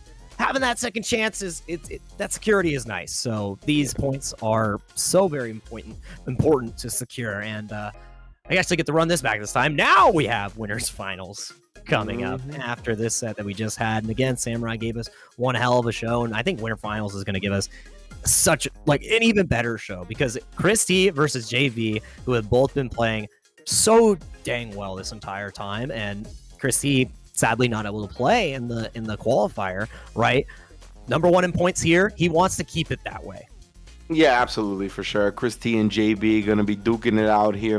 And I'm interested to see how the matchup plays out, right? Obviously, Kens are running rampant online, so I imagine JB's played with his Rashid plenty up against the Kens. He enters a bunch of tournaments. He plays online a lot. He's going to have that experience. I want to see how comfortable Chris T is going up against the Rashid, right? How ready is he for it? And again, Rashid can kind of play a similar game to Ken with the -1 jabs and the 7-frame crouch medium kick. So in comfortable situations where Ken can usually bully like those 8-frame crouch medium kicks, he can't do that against Rashid. So we'll see how it plays out. Yeah, it tends to equalize that just a little bit. And these are, I would say, the best Rashid and the best Ken on the West Coast duking it out. So you're not going to see a higher level of this matchup on this side of the world. And Chris T already representing the OD reversals. Backs up to buy some of that drive meter time back, right? But you see JB is so comfortable in the scramble, man. Catching Chris on the jump back as well for the burnout, but Chris T, nonetheless, pushing forward. Yeah. And still not afraid to pressure. And that's something I love about Chris. It's like normally you're in burnout, you're trying to play a little bit more patient. Best offense is the best defense. And that's what Chris was doing. It doesn't matter. And that is a huge input error. Chris just takes it. Most definitely right there, JB. Not exactly what he was looking for. Chris going to be the benefactor of that one. The beneficiary, I should say. Nice. And again, the check counter hit right there, too. So JB Got caught pressing and the meaty overhead setup, but this is full extension. There is a little bit of timing involved in going for the optimal medium into heavy Jinrai there, so slight drop. You still get your Oki. It's not as good, but yeah, it's a little funky. It's easy to drop. yeah. Crystal definitely managing the screen well. Trying not to get pushed back towards the mid-screen right. Oh, I can't believe the DP didn't come out, but that was a very early jumping button from Rashid, honestly. Yeah, caught him a little bit off guard, and now JB is starting pressure. The level 2 comes out. What can you make happen in this sequence? Christie has dealt with this for years. Oh, but reaches a little too far, trying to get the info frames by grabbing. And it just doesn't happen. Yeah, that was messed up. Chris got the counter hit. Looked like the button he went to follow it up with get clipped by the tornado. Yeah. Oh, nice job from JB this time. Walking back, setting him up for the whip punish. You don't have the balls to wake up Super on my drive impact. Now, a little bit hard to deal with. There's so much going on with Rashid. The APM of this character is too dang high. And I mean, here's the thing. Christie still has the 3-bar for this round. So it's not the end of the world. For sure. And if you gamble it there, then you're at a deficit. So, I don't know, risk reward. Yeah, I like Chris CCH holding on to it right there, right? Especially if you're confident you can out neutral somebody. Oh, staying disciplined right there. Beautiful timing from Chris. Speaking of out neutraling somebody, defense played expertly. Yep, willing to cash out that 3-bar that we saved for a rainy day. Well, it's raining. Oh no, the counter hit. He just ate the spheres from the drive rush. Oh, and then trying to hold up our back dash. Either way, gets clipped, but gets the back throw. I don't know what Chris was looking for. Now he eats an overhead. This is a big chance for JB here. Bully. Oh, he doesn't even try to bully. No. He just immediately cashes it out. Yeah, so dang smart. And he goes for the reset with the drive impact. Chris T is getting torn apart. He builds level 1. Wow. He has more than enough, but he dropped it. Okay, it's fine. JB still managed to clutch it out. Very scary in there. Thought I was going to get away from him, but what? Oh, to the Hamburglar. Rabble, He almost robbed himself. Wow, yeah, he really did. He's like, I got the game. Oh, wait. That man is addicted to thievery. He is trying to steal from himself. Like, what if I robbed him myself? To feed the poor. And it's like, wait, what am I doing this for? All right, lock He had a down. +1 setup. And the bust out right there, but again, Christie and Burnout now. Yeah, he ate so much drive meter damage up until that point, right? That the first OD reversal ends up in a burnout. Yeah, and that's quite difficult. But again, walked himself out of the corner. JP being incredibly respectful. So it's not the end of the world. And the challenge right there, huge punish counter. Yeah, and the light conversions with Ken are so good. Oh, the whip button and the crouch medium kick. We talked about it in the first set. Yep, run cancel into the throw. Backs off a little bit, plus frames from the ODDP. It's not enough to kill the Jinrai, but it doesn't matter. You're in checkmate unless you level 1 and not willing to spend the bar. We're not reacting even. Chris T gets the round. Definitely strong stuff from Chris. Oh, he got a little bit too close that time, JB. Realizing, I think that's the forward heavy kick. I can't remember that button's input. Oh no, the Dragon Lash counter hit as a full follow-up. Chris hadn't been really utilizing it from a normal cancel, so this time does so. Gets the optimal damage without spinning meter, and now you're in the grave, fam. That is, someone's figured out the reversal percentages against JB right here, because Chris T has been pretty good. The almost 100% rate of escape we saw before is not present. Yeah, JB's success on the defensive wake-ups against 801 Strider was like, you know, like it definitely, I can't even find the words that I'm looking for, but rare, you know what I'm saying? Like it doesn't happen that often when you're that successful. It was uncanny how good he was doing. Yeah, exactly. Yeah. And another thing we saw earlier there, the interaction, he goes for the negative move, puts out the parry, and Chris actually punished this time. He knows he's fishing for the perfect parry, so JB's habit's getting a little bit punished here. Chris is aware. And after the jabs there, maybe JB was trying to walk back, but the immediate crouch medium kick catches. Respects, Rune. Definitely a lot of respect shown from Chris. Yeah, he wants to put in these parries a little bit more because his drive meter has been getting bullied. Oh, again, immediate crouch medium kick back, right? Catching. No. Oh, baited him out this time, though. Burns him out with the punish counter, but drops and Chris That was a perfect punish, bro, right? That move is like minus $1 billion, but without drive rush, you gotta have something to take you across the screen, and Chris immediately recognizes the run will do just that. Yeah, step kick was big brain there, and the reaction, the read on the, you gotta be kidding me, man. With a run set up and just takes the throw, jumps out. No run cancel on that. It hit late, right? It hit to the where the frames you couldn't cancel it anymore. Yeah, still decent situation, but now stuck in the corner. JB is the one who's going to start the pressure now. No hits here. No, I think he might have got stuffed. That's unfortunate. Yeah, it looked like it definitely got stuffed. JB though busting out that time. Plus frames. Chris taking the throw right now. Still got a long way to go. Level 2. Yeah, there we go. Punish counter is huge. Tornado is still there. Another throw for your troubles. What's it going to be this time? Able to parry the drive impact. That was so smart, Chris. One touch away. JB takes the throw here. Oh! The drive rush ODDP bet? It's like that, JB? I would have liked it. If he was going to bet on that, if then that's not an input error and he bet on that, I would have liked him to let the drive rush rock a little longer. But yeah, nonetheless. That was pretty quick, man. he full sent it. He read the news and he's like, "We're going in." That makes me think it was an input error, just how quick it was. But nonetheless, that's unfortunate. I really love. Oh, okay. Good punish. One for you, one for me. In the level 2 in the last round, he drive rushed right before it, and it put it like at the perfect distance to where the parry didn't actually come in contact with the tornado. That was wild from JB. The calculations already.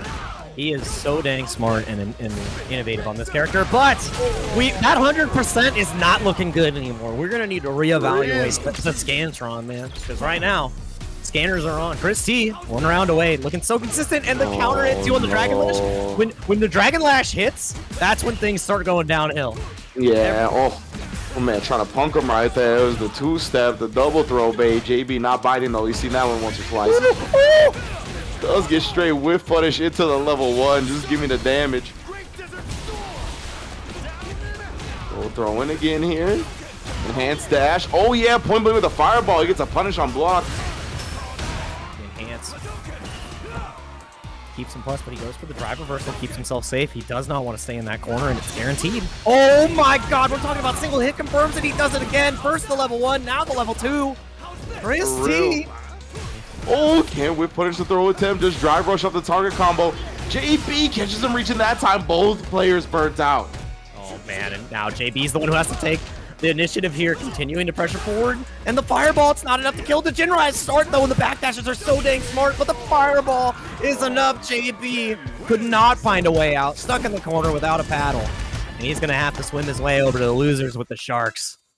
That was going to be such a scrambly way to finish, right? When you're that low on health against Ken and Burnout, like there's so many ways that he could chip you out. Like all the options are just running through your head. It's so tough to keep your composure and make the right choice in that situation. So yeah, great stuff from Chris going with the fireball, right? That's definitely a decently safe option if Chris T, or excuse me, if JB did jump there, which is kind of a popular choice for people in Burnout in the corner. Definitely could get jumped in on, but nonetheless, it was the right choice at the right moment. He's going to be in grand finals.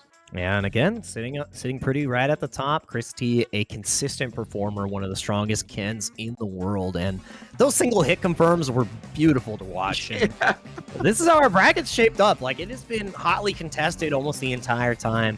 3-2, first set that we had for Chris T versus Samurai, 3-0 from JV over Strider, and then we go 3-1 here in the winners finals. And if you look at losers, we have gone on a war path each and every match. I think my favorite match of losers had to be Wolfgang. Like, you can't match the high fight clapping clip on Wonka. It was too dang good. And then the nail biter of Nephew versus Samurai. That was actually also such a good match, dude. And then same with Neff and Chris, all of these. Yeah, legitimately all the matches tonight have been really good. I've been enjoying it from start to finish so far here. We still got plenty to go, so we ain't finished just yet, of course. So don't go anywhere. We're going to take a quick break. And then we'll be back with that losers semis, winners final. Oh no, winners finals is done. Losers semis, losers finals, grand finals. It's time to crown a champ. We'll be back.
Hey everybody, and welcome back to the Capcom Cup World Warrior to decide who gets the second win here in NA West. If you're just joining us now, I'm Jake Ryan, joined by Ringe. We've got 4 players left, man. Only 4.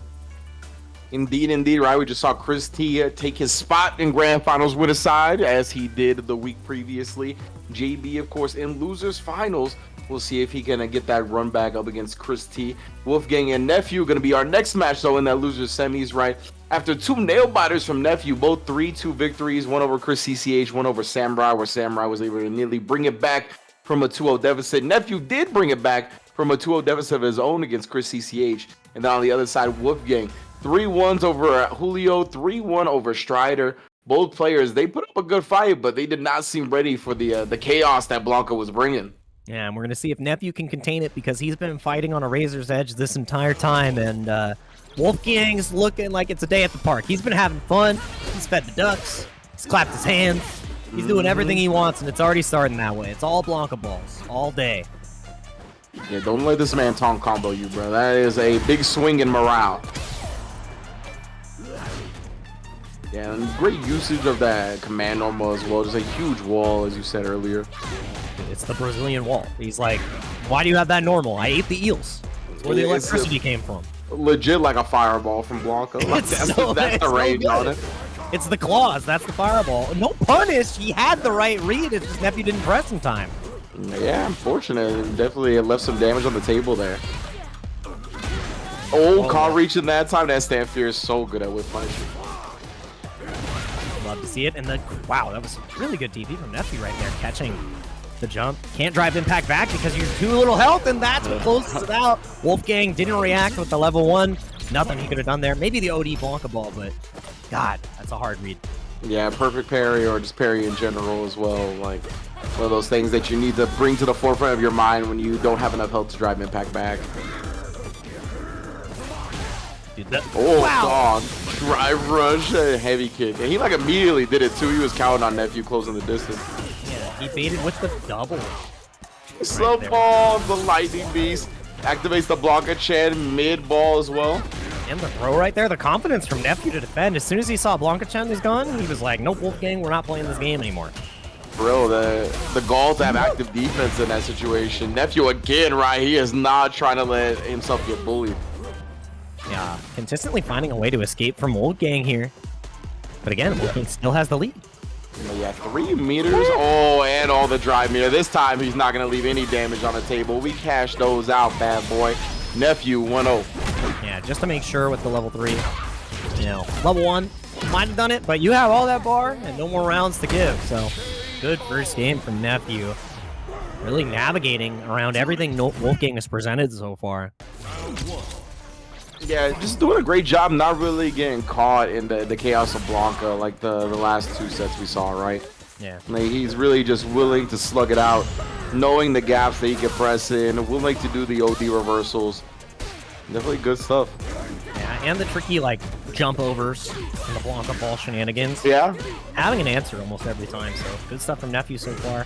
And also, not being hesitant on the approach, too. It's like, we haven't seen a single reversal from Wolfgang yet, and Nephew has not slowed down.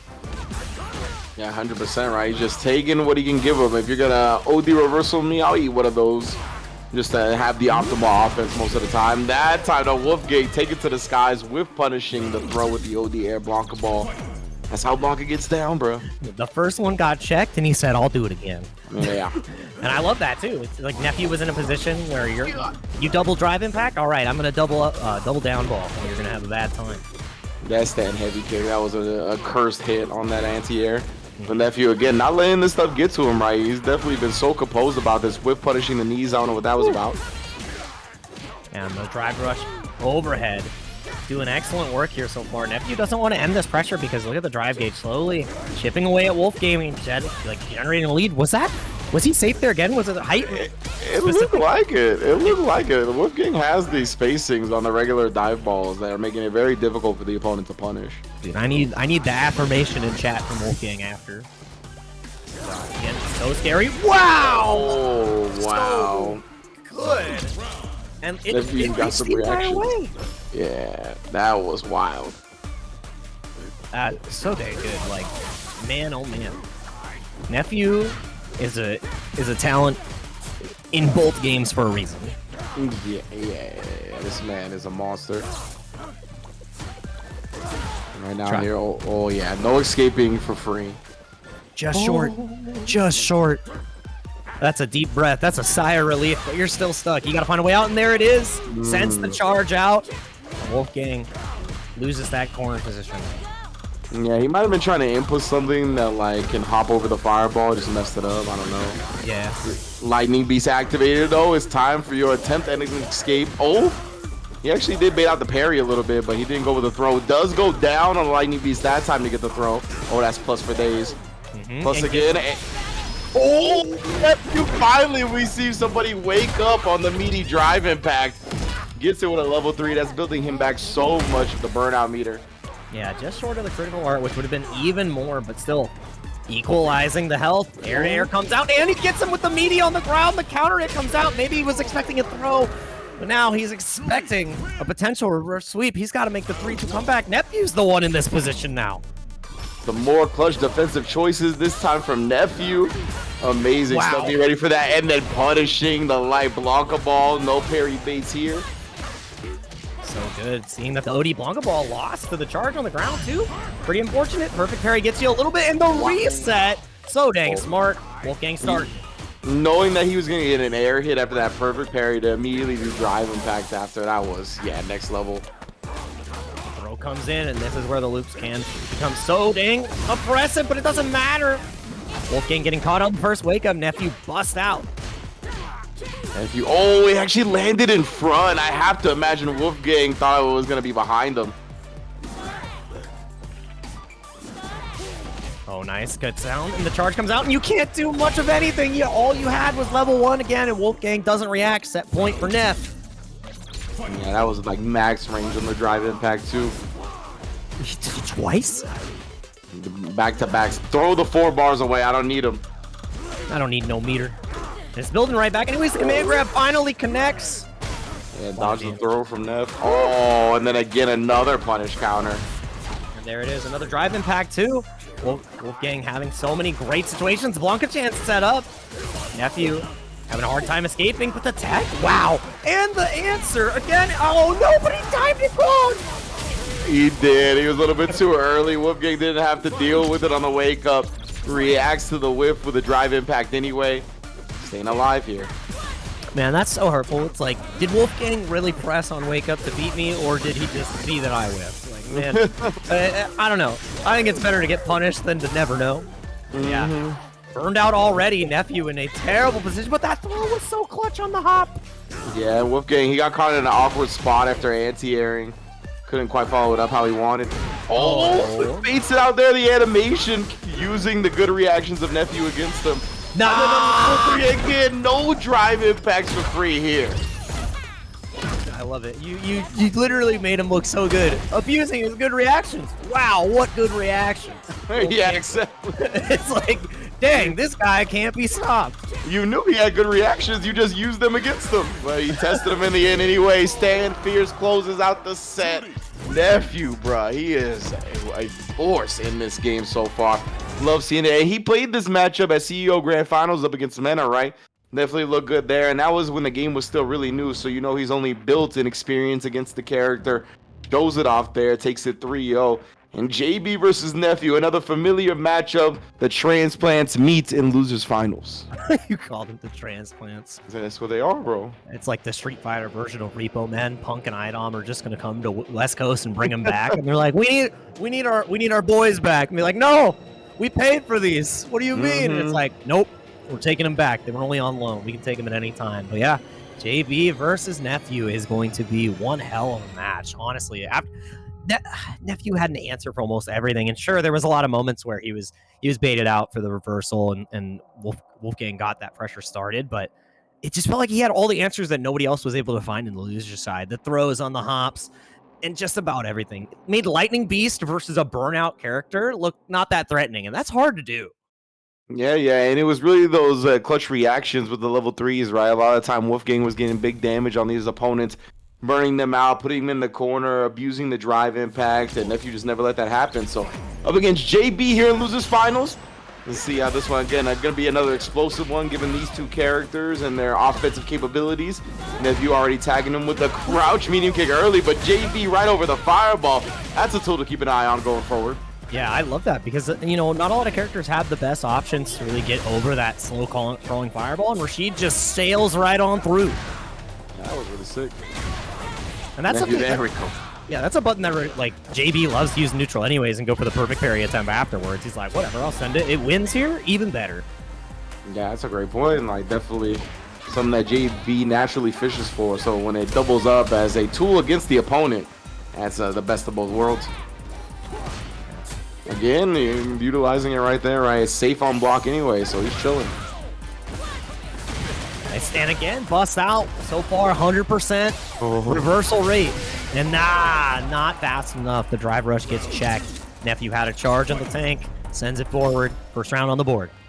Yeah, Nephew off the throw tech, right? Fireball characters love throwing their projectile off of a throw tech because of how far you're sent. Right now, though, Nephew gonna let the combo drop early, make the most out of this feng shui at point blank range. Does get the drive rush medium punch off, but drops it. Yeah, and that drop is huge. JB finds a way to escape the corner and now has the meter lead. Doesn't matter. Back to neutral you go. Yeah, that's still good, though, for JB a little bit, right? Taking 2 bars of drive for essentially having to spend none. No anti-air once again. Got counter hit. And you have to do it incredibly deep on Rashid because, yeah, it's hard unless you're going for the OD. So pretty rough there for JB. Misses the anti-air and it ends the whole game. 1-0 lead for Neff. And again, the anti-air just lacking. Unfortunate, man. That is part of playing Rashid right now, right? It's like, he's got some good answers, but he could definitely lose to some of the Poland jumpers in this game, and it's going to happen from time to time. Yeah, and it's the inconsistency that makes it so rough. I know JB's talked about it before, so definitely something that's on your mind. But now, mind in your drive gauge. Nephew's got a battle to fight out of this corner. And at the anti-air again, it got counter hit. That's 3 counter hits in a row, Rin. Yeah, and again, the inconsistency, it makes you like almost unconsciously or consciously second guess, right? And that second guess, it's hesitation, and we know who hesitates is lost. Yeah, really rough situation so far for JB, and those jump-ins have really been determining the entire pace of this set. Yeah, trying to catch him with a throw bait there. JB trying to get back into a comfortable pace. Does get a huge backdash and back throw there. Oh, but the trade. Trade, okay, at least it keeps him locked down here. Nephew very low on the drive meter. Does get burnt out. Nah, it's never going to be your turn again, but after that throw tag, he's going to get a chance. Just commits to the level 1 off the stand fierce. Not going to happen. JB, huge punish. Yeah, still no bar in the tank, which means that was guaranteed.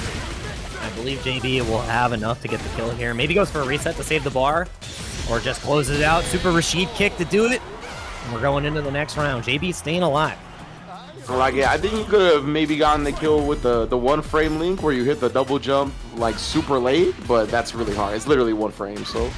Yeah, let's go ahead and just, I'll spend a meter. yeah, for sure. And World Warrior event, like losers finals, just spin the meter, bro. Yeah, cash out. Oh no. Gets juggled real quickly. And gets a pickup. JB finding a way out of the corner again. This man's slippery. Oh, the crouch medium kick off the drive rush this time and just throwing JB as he wakes up. Cornered again. jailed up here. Drive rush jabs. Does catch the crouch medium kick though on the end of the light sequence. Something you got to be ready for, man. The triple lights, that's the end of your turn unless you're going to special cancel. And these 7-frame crouch medium kicks are menaces. Oh yeah, burnt out now. JB getting the pressure started. That critical, that level 3 did almost everything, but the level 3 comes right on back from Nephew. That is going to be the round, and now it's a 2-0 lead. Neff is looking unstoppable. He won that last set so convincingly. He said, I'll just do it again. For real, that's 5 straight games from Nephew here. There's something to be said about momentum like that. Definitely feeling himself. All the decisions he's making are working out. Confidence building and building. That's a tough train to stop. Oh, and the perfect parry to start this game. That is not a good look if you're JB. Yeah, it can't feel good, especially like opening gambit, you immediately lose. You feel like one of the options you want to use the most isn't working anymore, but it doesn't matter. We're going back to the well. That's over so the chart. Good, man. Yeah. The fact that he got a punish counter on that is so wild. Arabian, tries to fake the overhead, but Nephew gonna parry it all. Finally gets the anti-air. Again, just harassing with the forward heavy kick. Back throw, though, gets more space, and now we're driving even further to the corner. JB needs to find an opportunity to get out, and he gets the whip punish. Huge power. Huge punish counter, and now it's set point, Nephew.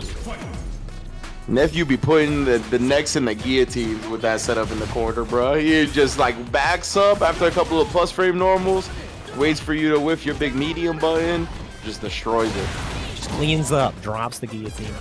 And Nephew is not dropping anything right now. JV on his last rights. The Eagle Spike with a full punish is going to be tragic. God. Yeah, level 3 here. Nephew conserving some of his drive meter as well. He wants all the resources possible to close out this last part. Great throw tech though, staying alive, but it doesn't matter. No, the whip once again.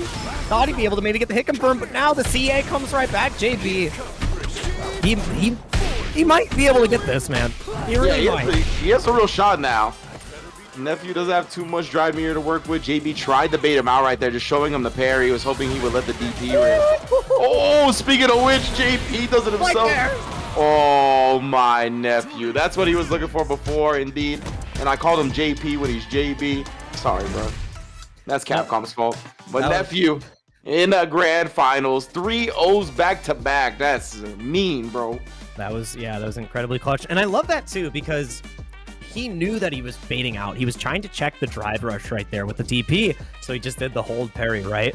And he wanted Nephew to come in. As soon as Nephew came in, he did his own reversal, and then we were back to frame 1. He's like, he's not going to bait it again. And he was still just waiting for the same option. He knew that JB was the one who had to push the initiative. He had to overextend with Rashid, and if he made any mistake or played wrong in neutral, not only was he going to have to contest with the stand heavy kick, the stand medium kick, and, you know, the low forward as well, still got the DP locked down. So really good answer from Nephew, really dominating with Jury. Still JB putting up one hell of a performance there. The end was the green into the yellow. You got to follow the rules of the street light. Well done from Nephew, bro. He's going to be in grand finals. JB does fall to Chris T and Nephew. Getting that 3rd place. That's still going to be a nice chunk of points as well, especially with his placing after last week.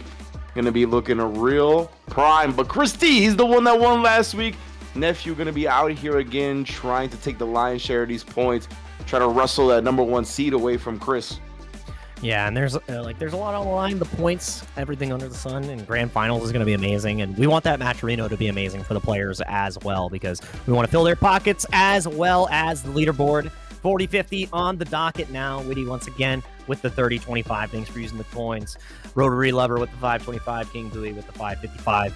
And Wednesday Night Fights is really bringing this all to you again. The tried and true classic of the West Coast still supporting Canada West as well. If you can see the page right there on the Matcherino, you can look at the schedule that we have for everything coming up.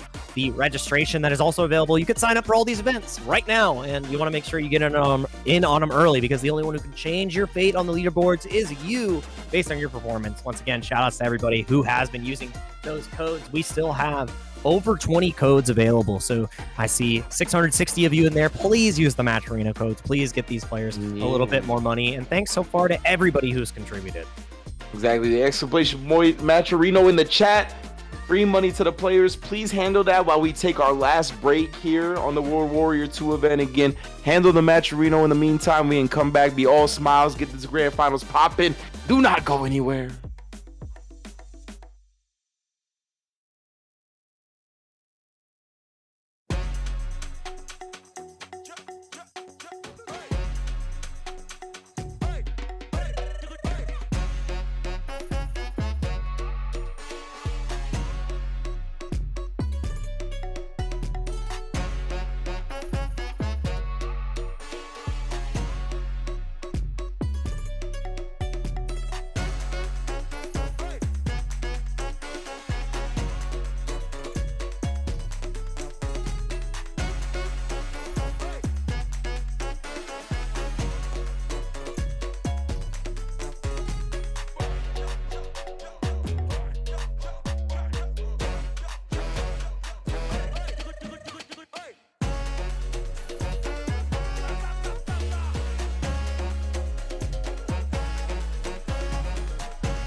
All right, back at it. Level Up Live, the Wood Warriors, second edition for the West Coast here on our road to crown a qualifier for Capcom Cup. It's been a beautiful tournament so far. I am Ringe, joined by Jake Ryan. How you doing, fam?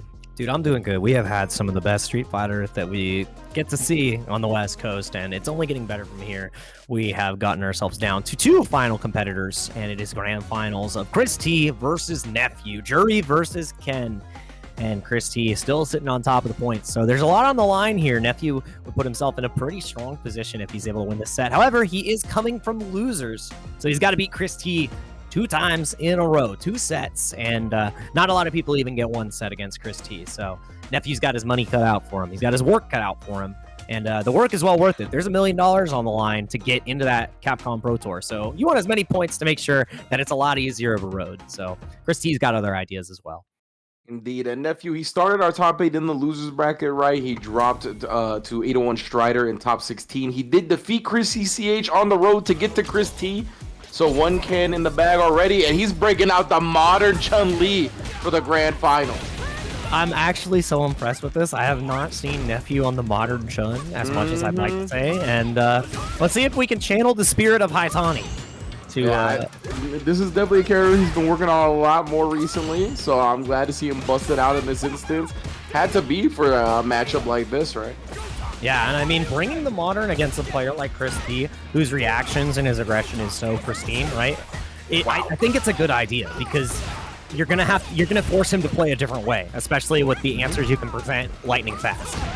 Exactly, right? We talked about how Chris T definitely loves to get to his spots. He's all about getting the aggression to get to his optimal ranges, and Nephew, he's gonna have these quick supers to kind of make those ranges a lot more frustrating for Ken to excel in. Right there. Like this right here, you cannot bully. We already seen him react to the drive impact in Classic. Now you give him modern, you got no shot. Yeah, way too quick. And now it is a deficit and a half. About to be in burnout, so Chris T has to play this as slow as possible, and then it's not you, the one button. What do you mean I can go through fireballs at will? That's wild.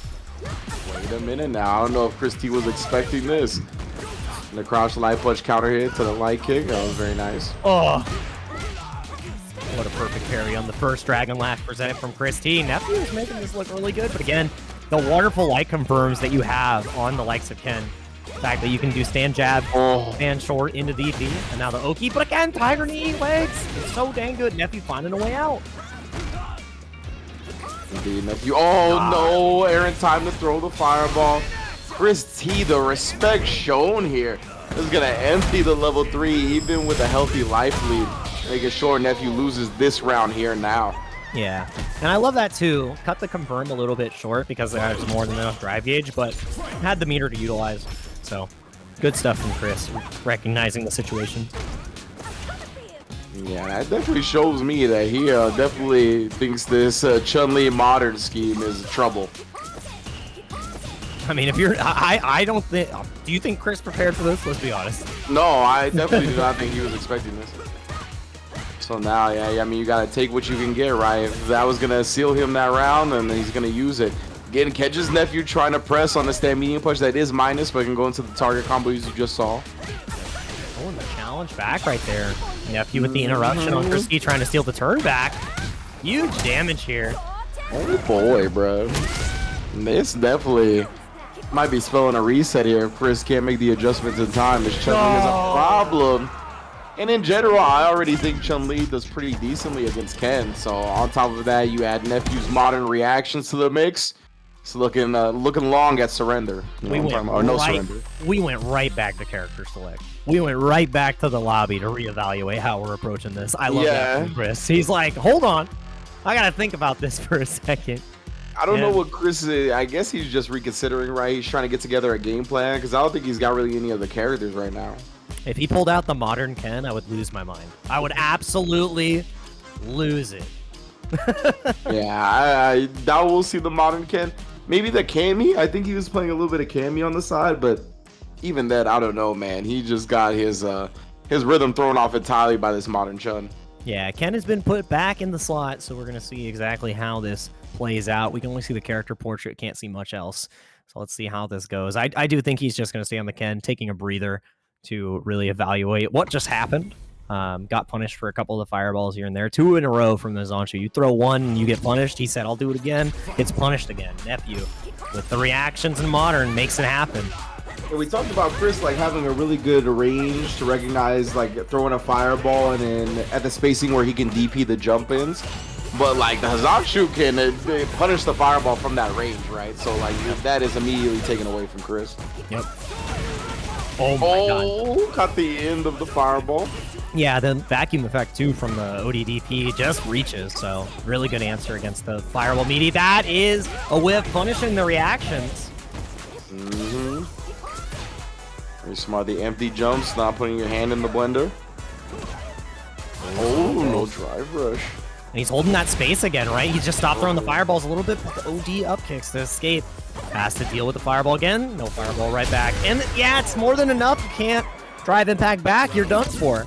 If he would have had to like get into a super, recovered in time to do super at the end, but it was tough. Oh, dude. Super every Jinrai startup. That's a pretty good reason to pick this against Ken, I'm not going to lie. And blocks the cross under? All right, Chris. Oh, but no cross cut on the DP. Nephew going to get what he wanted in the first place. Now just backing up, though. Oh, he tried a perfect parry of the Dragon Lash again a little bit too early. Yep, and that perfect spacing for the anti-air, too, on the fireball. So really good control from Nephew so far. Sticking Chris in the corner. Trying to find a way out. Has critical art now, so all this takes is 2 situations, really, for Chris to turn the tables. But you don't have a lot to work with other than the super. Double jump. Nah, and the challenge from Nephew gets another round on the board. Chris saves the meter, though, so it's not all over. Oh, boy, bro. This is looking like real trouble for Chris. Oh, but just as I say that, whiff punishes the medium kick so cleanly. And we've seen him use the level 3 off the first hits before, but this time he's saving it. Yeah. Oh, no fireballs for you, fam. It feels like every single fireball that Chris has thrown has been answered with either a Zanshu or a super. There's the level 3. Gonna get a little bit of gauge back here. I think that's one of the most important parts of the situation. And now Nephew. Maybe push further to the corner. Chris T. Looking good. Oh, he caught him with the cross medium kick. Didn't want to commit to a drive cancel. Jinrai. No anti-air this time. You can't miss those on Modern. Chris T risking it all, jumping against the M Warrior. And it works out. 1-1. Nephew maybe got caught with his mental stack, worrying about the drive impact a little bit too much. Couldn't react to the jump when he needed it. Now the ODDP to challenge the string. Yep, the throw loops are coming through. When are you going to Modern won't help you here. There are no tools that will assist you here. You are stuck. Anti-air, yes. Nice throw tech, necessary. Oh, ooh, that's close. Yeah. Chris thought he was in range to parry it, and then get the whiff punish because of it. Jinrai comes out again and playing it patient, not going for the follow-ups, maybe trying to bait out a perfect parry because the timing is very readable. Nephew not biting there, but now in burnout, that's all Chris was really aiming for. Yeah, Nephew, throws the drive impact. Such great awareness. He keeps jumping on the instant air legs. Nephew trying to play it patient and solid till he gets his drive meter back. Does get it there and punishes in kind. No anti-air this time. The spacing wasn't correct, so Nephew not too confident in the up kicks there, but gets the throw. The pressure begins. No, it reached. He's got level 1 again too, so Chris T's got to be careful about his pressure. Oh, he must have tried it on the Jinrai. Got hit out of it. Unfortunate for Nephew. And that said reversal. I don't think Nephew got the OD version of the up kicks or even the super, so he got punished there. Interesting. But again, baits the DP, gets a huge punish. But the anti-air is there. Nah. Level 1 blocked.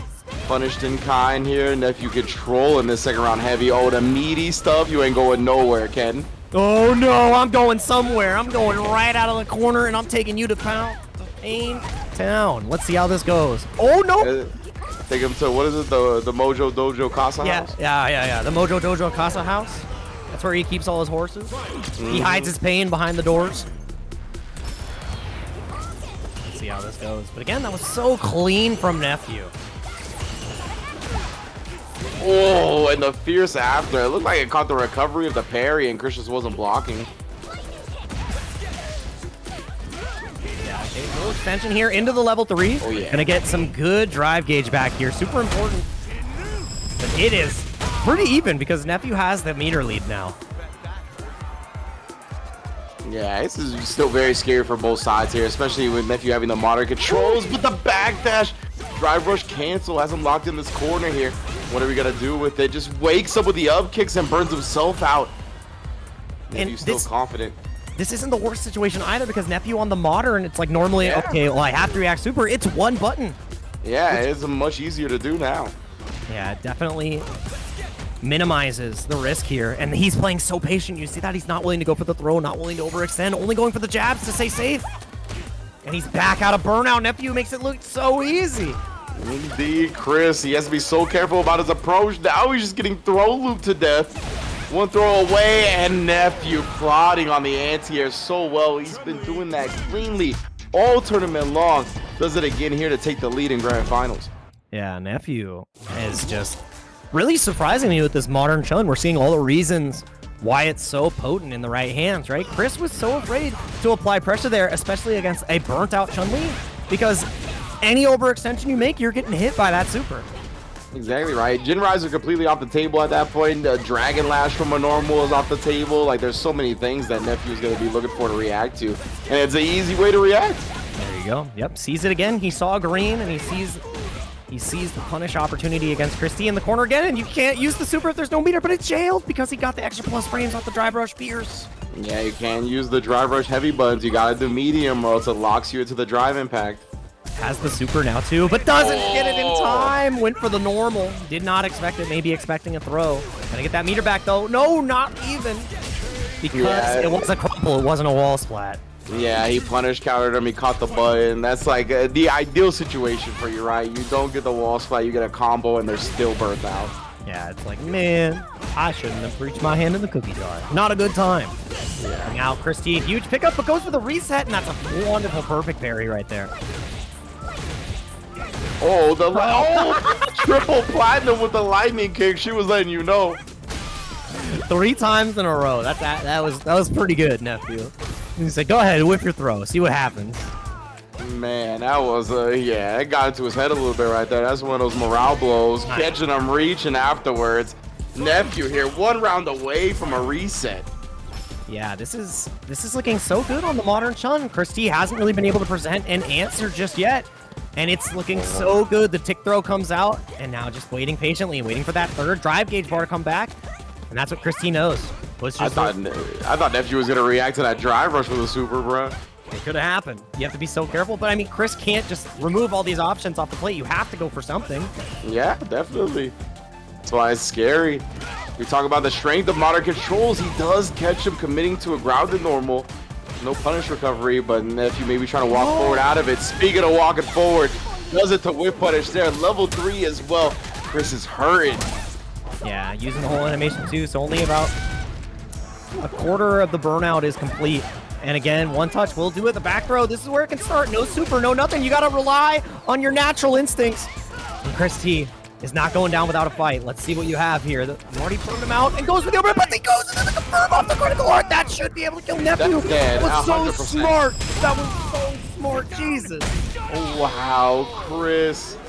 Looking for that overhead confirm, right? That's why he did it in the first place. He was pawned. He was scheming on that level 3. Recognized that it got absorbed by the drive impact, committed to it. I can't believe we're still in the first set. That was amazing. That was so sick. Oh, man. Every Ken player in ranked who watches this is gonna be like, I would do the exact same thing, and then they're gonna lose 8 MR. Mm-hmm. The matches tonight have been so sick, honestly. All of them have been. They've absolutely delivered. And Chris T is now, it's hot and ready, man. This pressure is on everything. It's coming up, Chris. The momentum has shifted. You see the hezzy on the crouch jab, catching Nephew at the perfect time. Nates out the up gets now. We just talked about being 1 round away from a reset. We're 1 round away from this tournament being over. Chris T.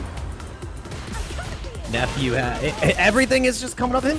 All the reads are coming in so clutch. He's not respecting Nephew's pressure anymore, and he's just got 1 more round to do it, like you said. Oh yeah, a little bit too late on that crouch medium kick challenge. Nephew able to whip punish. No anti-air again. The spacing wasn't correct. Walking down. There it is. The walk forward up kicks. Again, no free jump-ins. Yeah, you are not allowed to escape.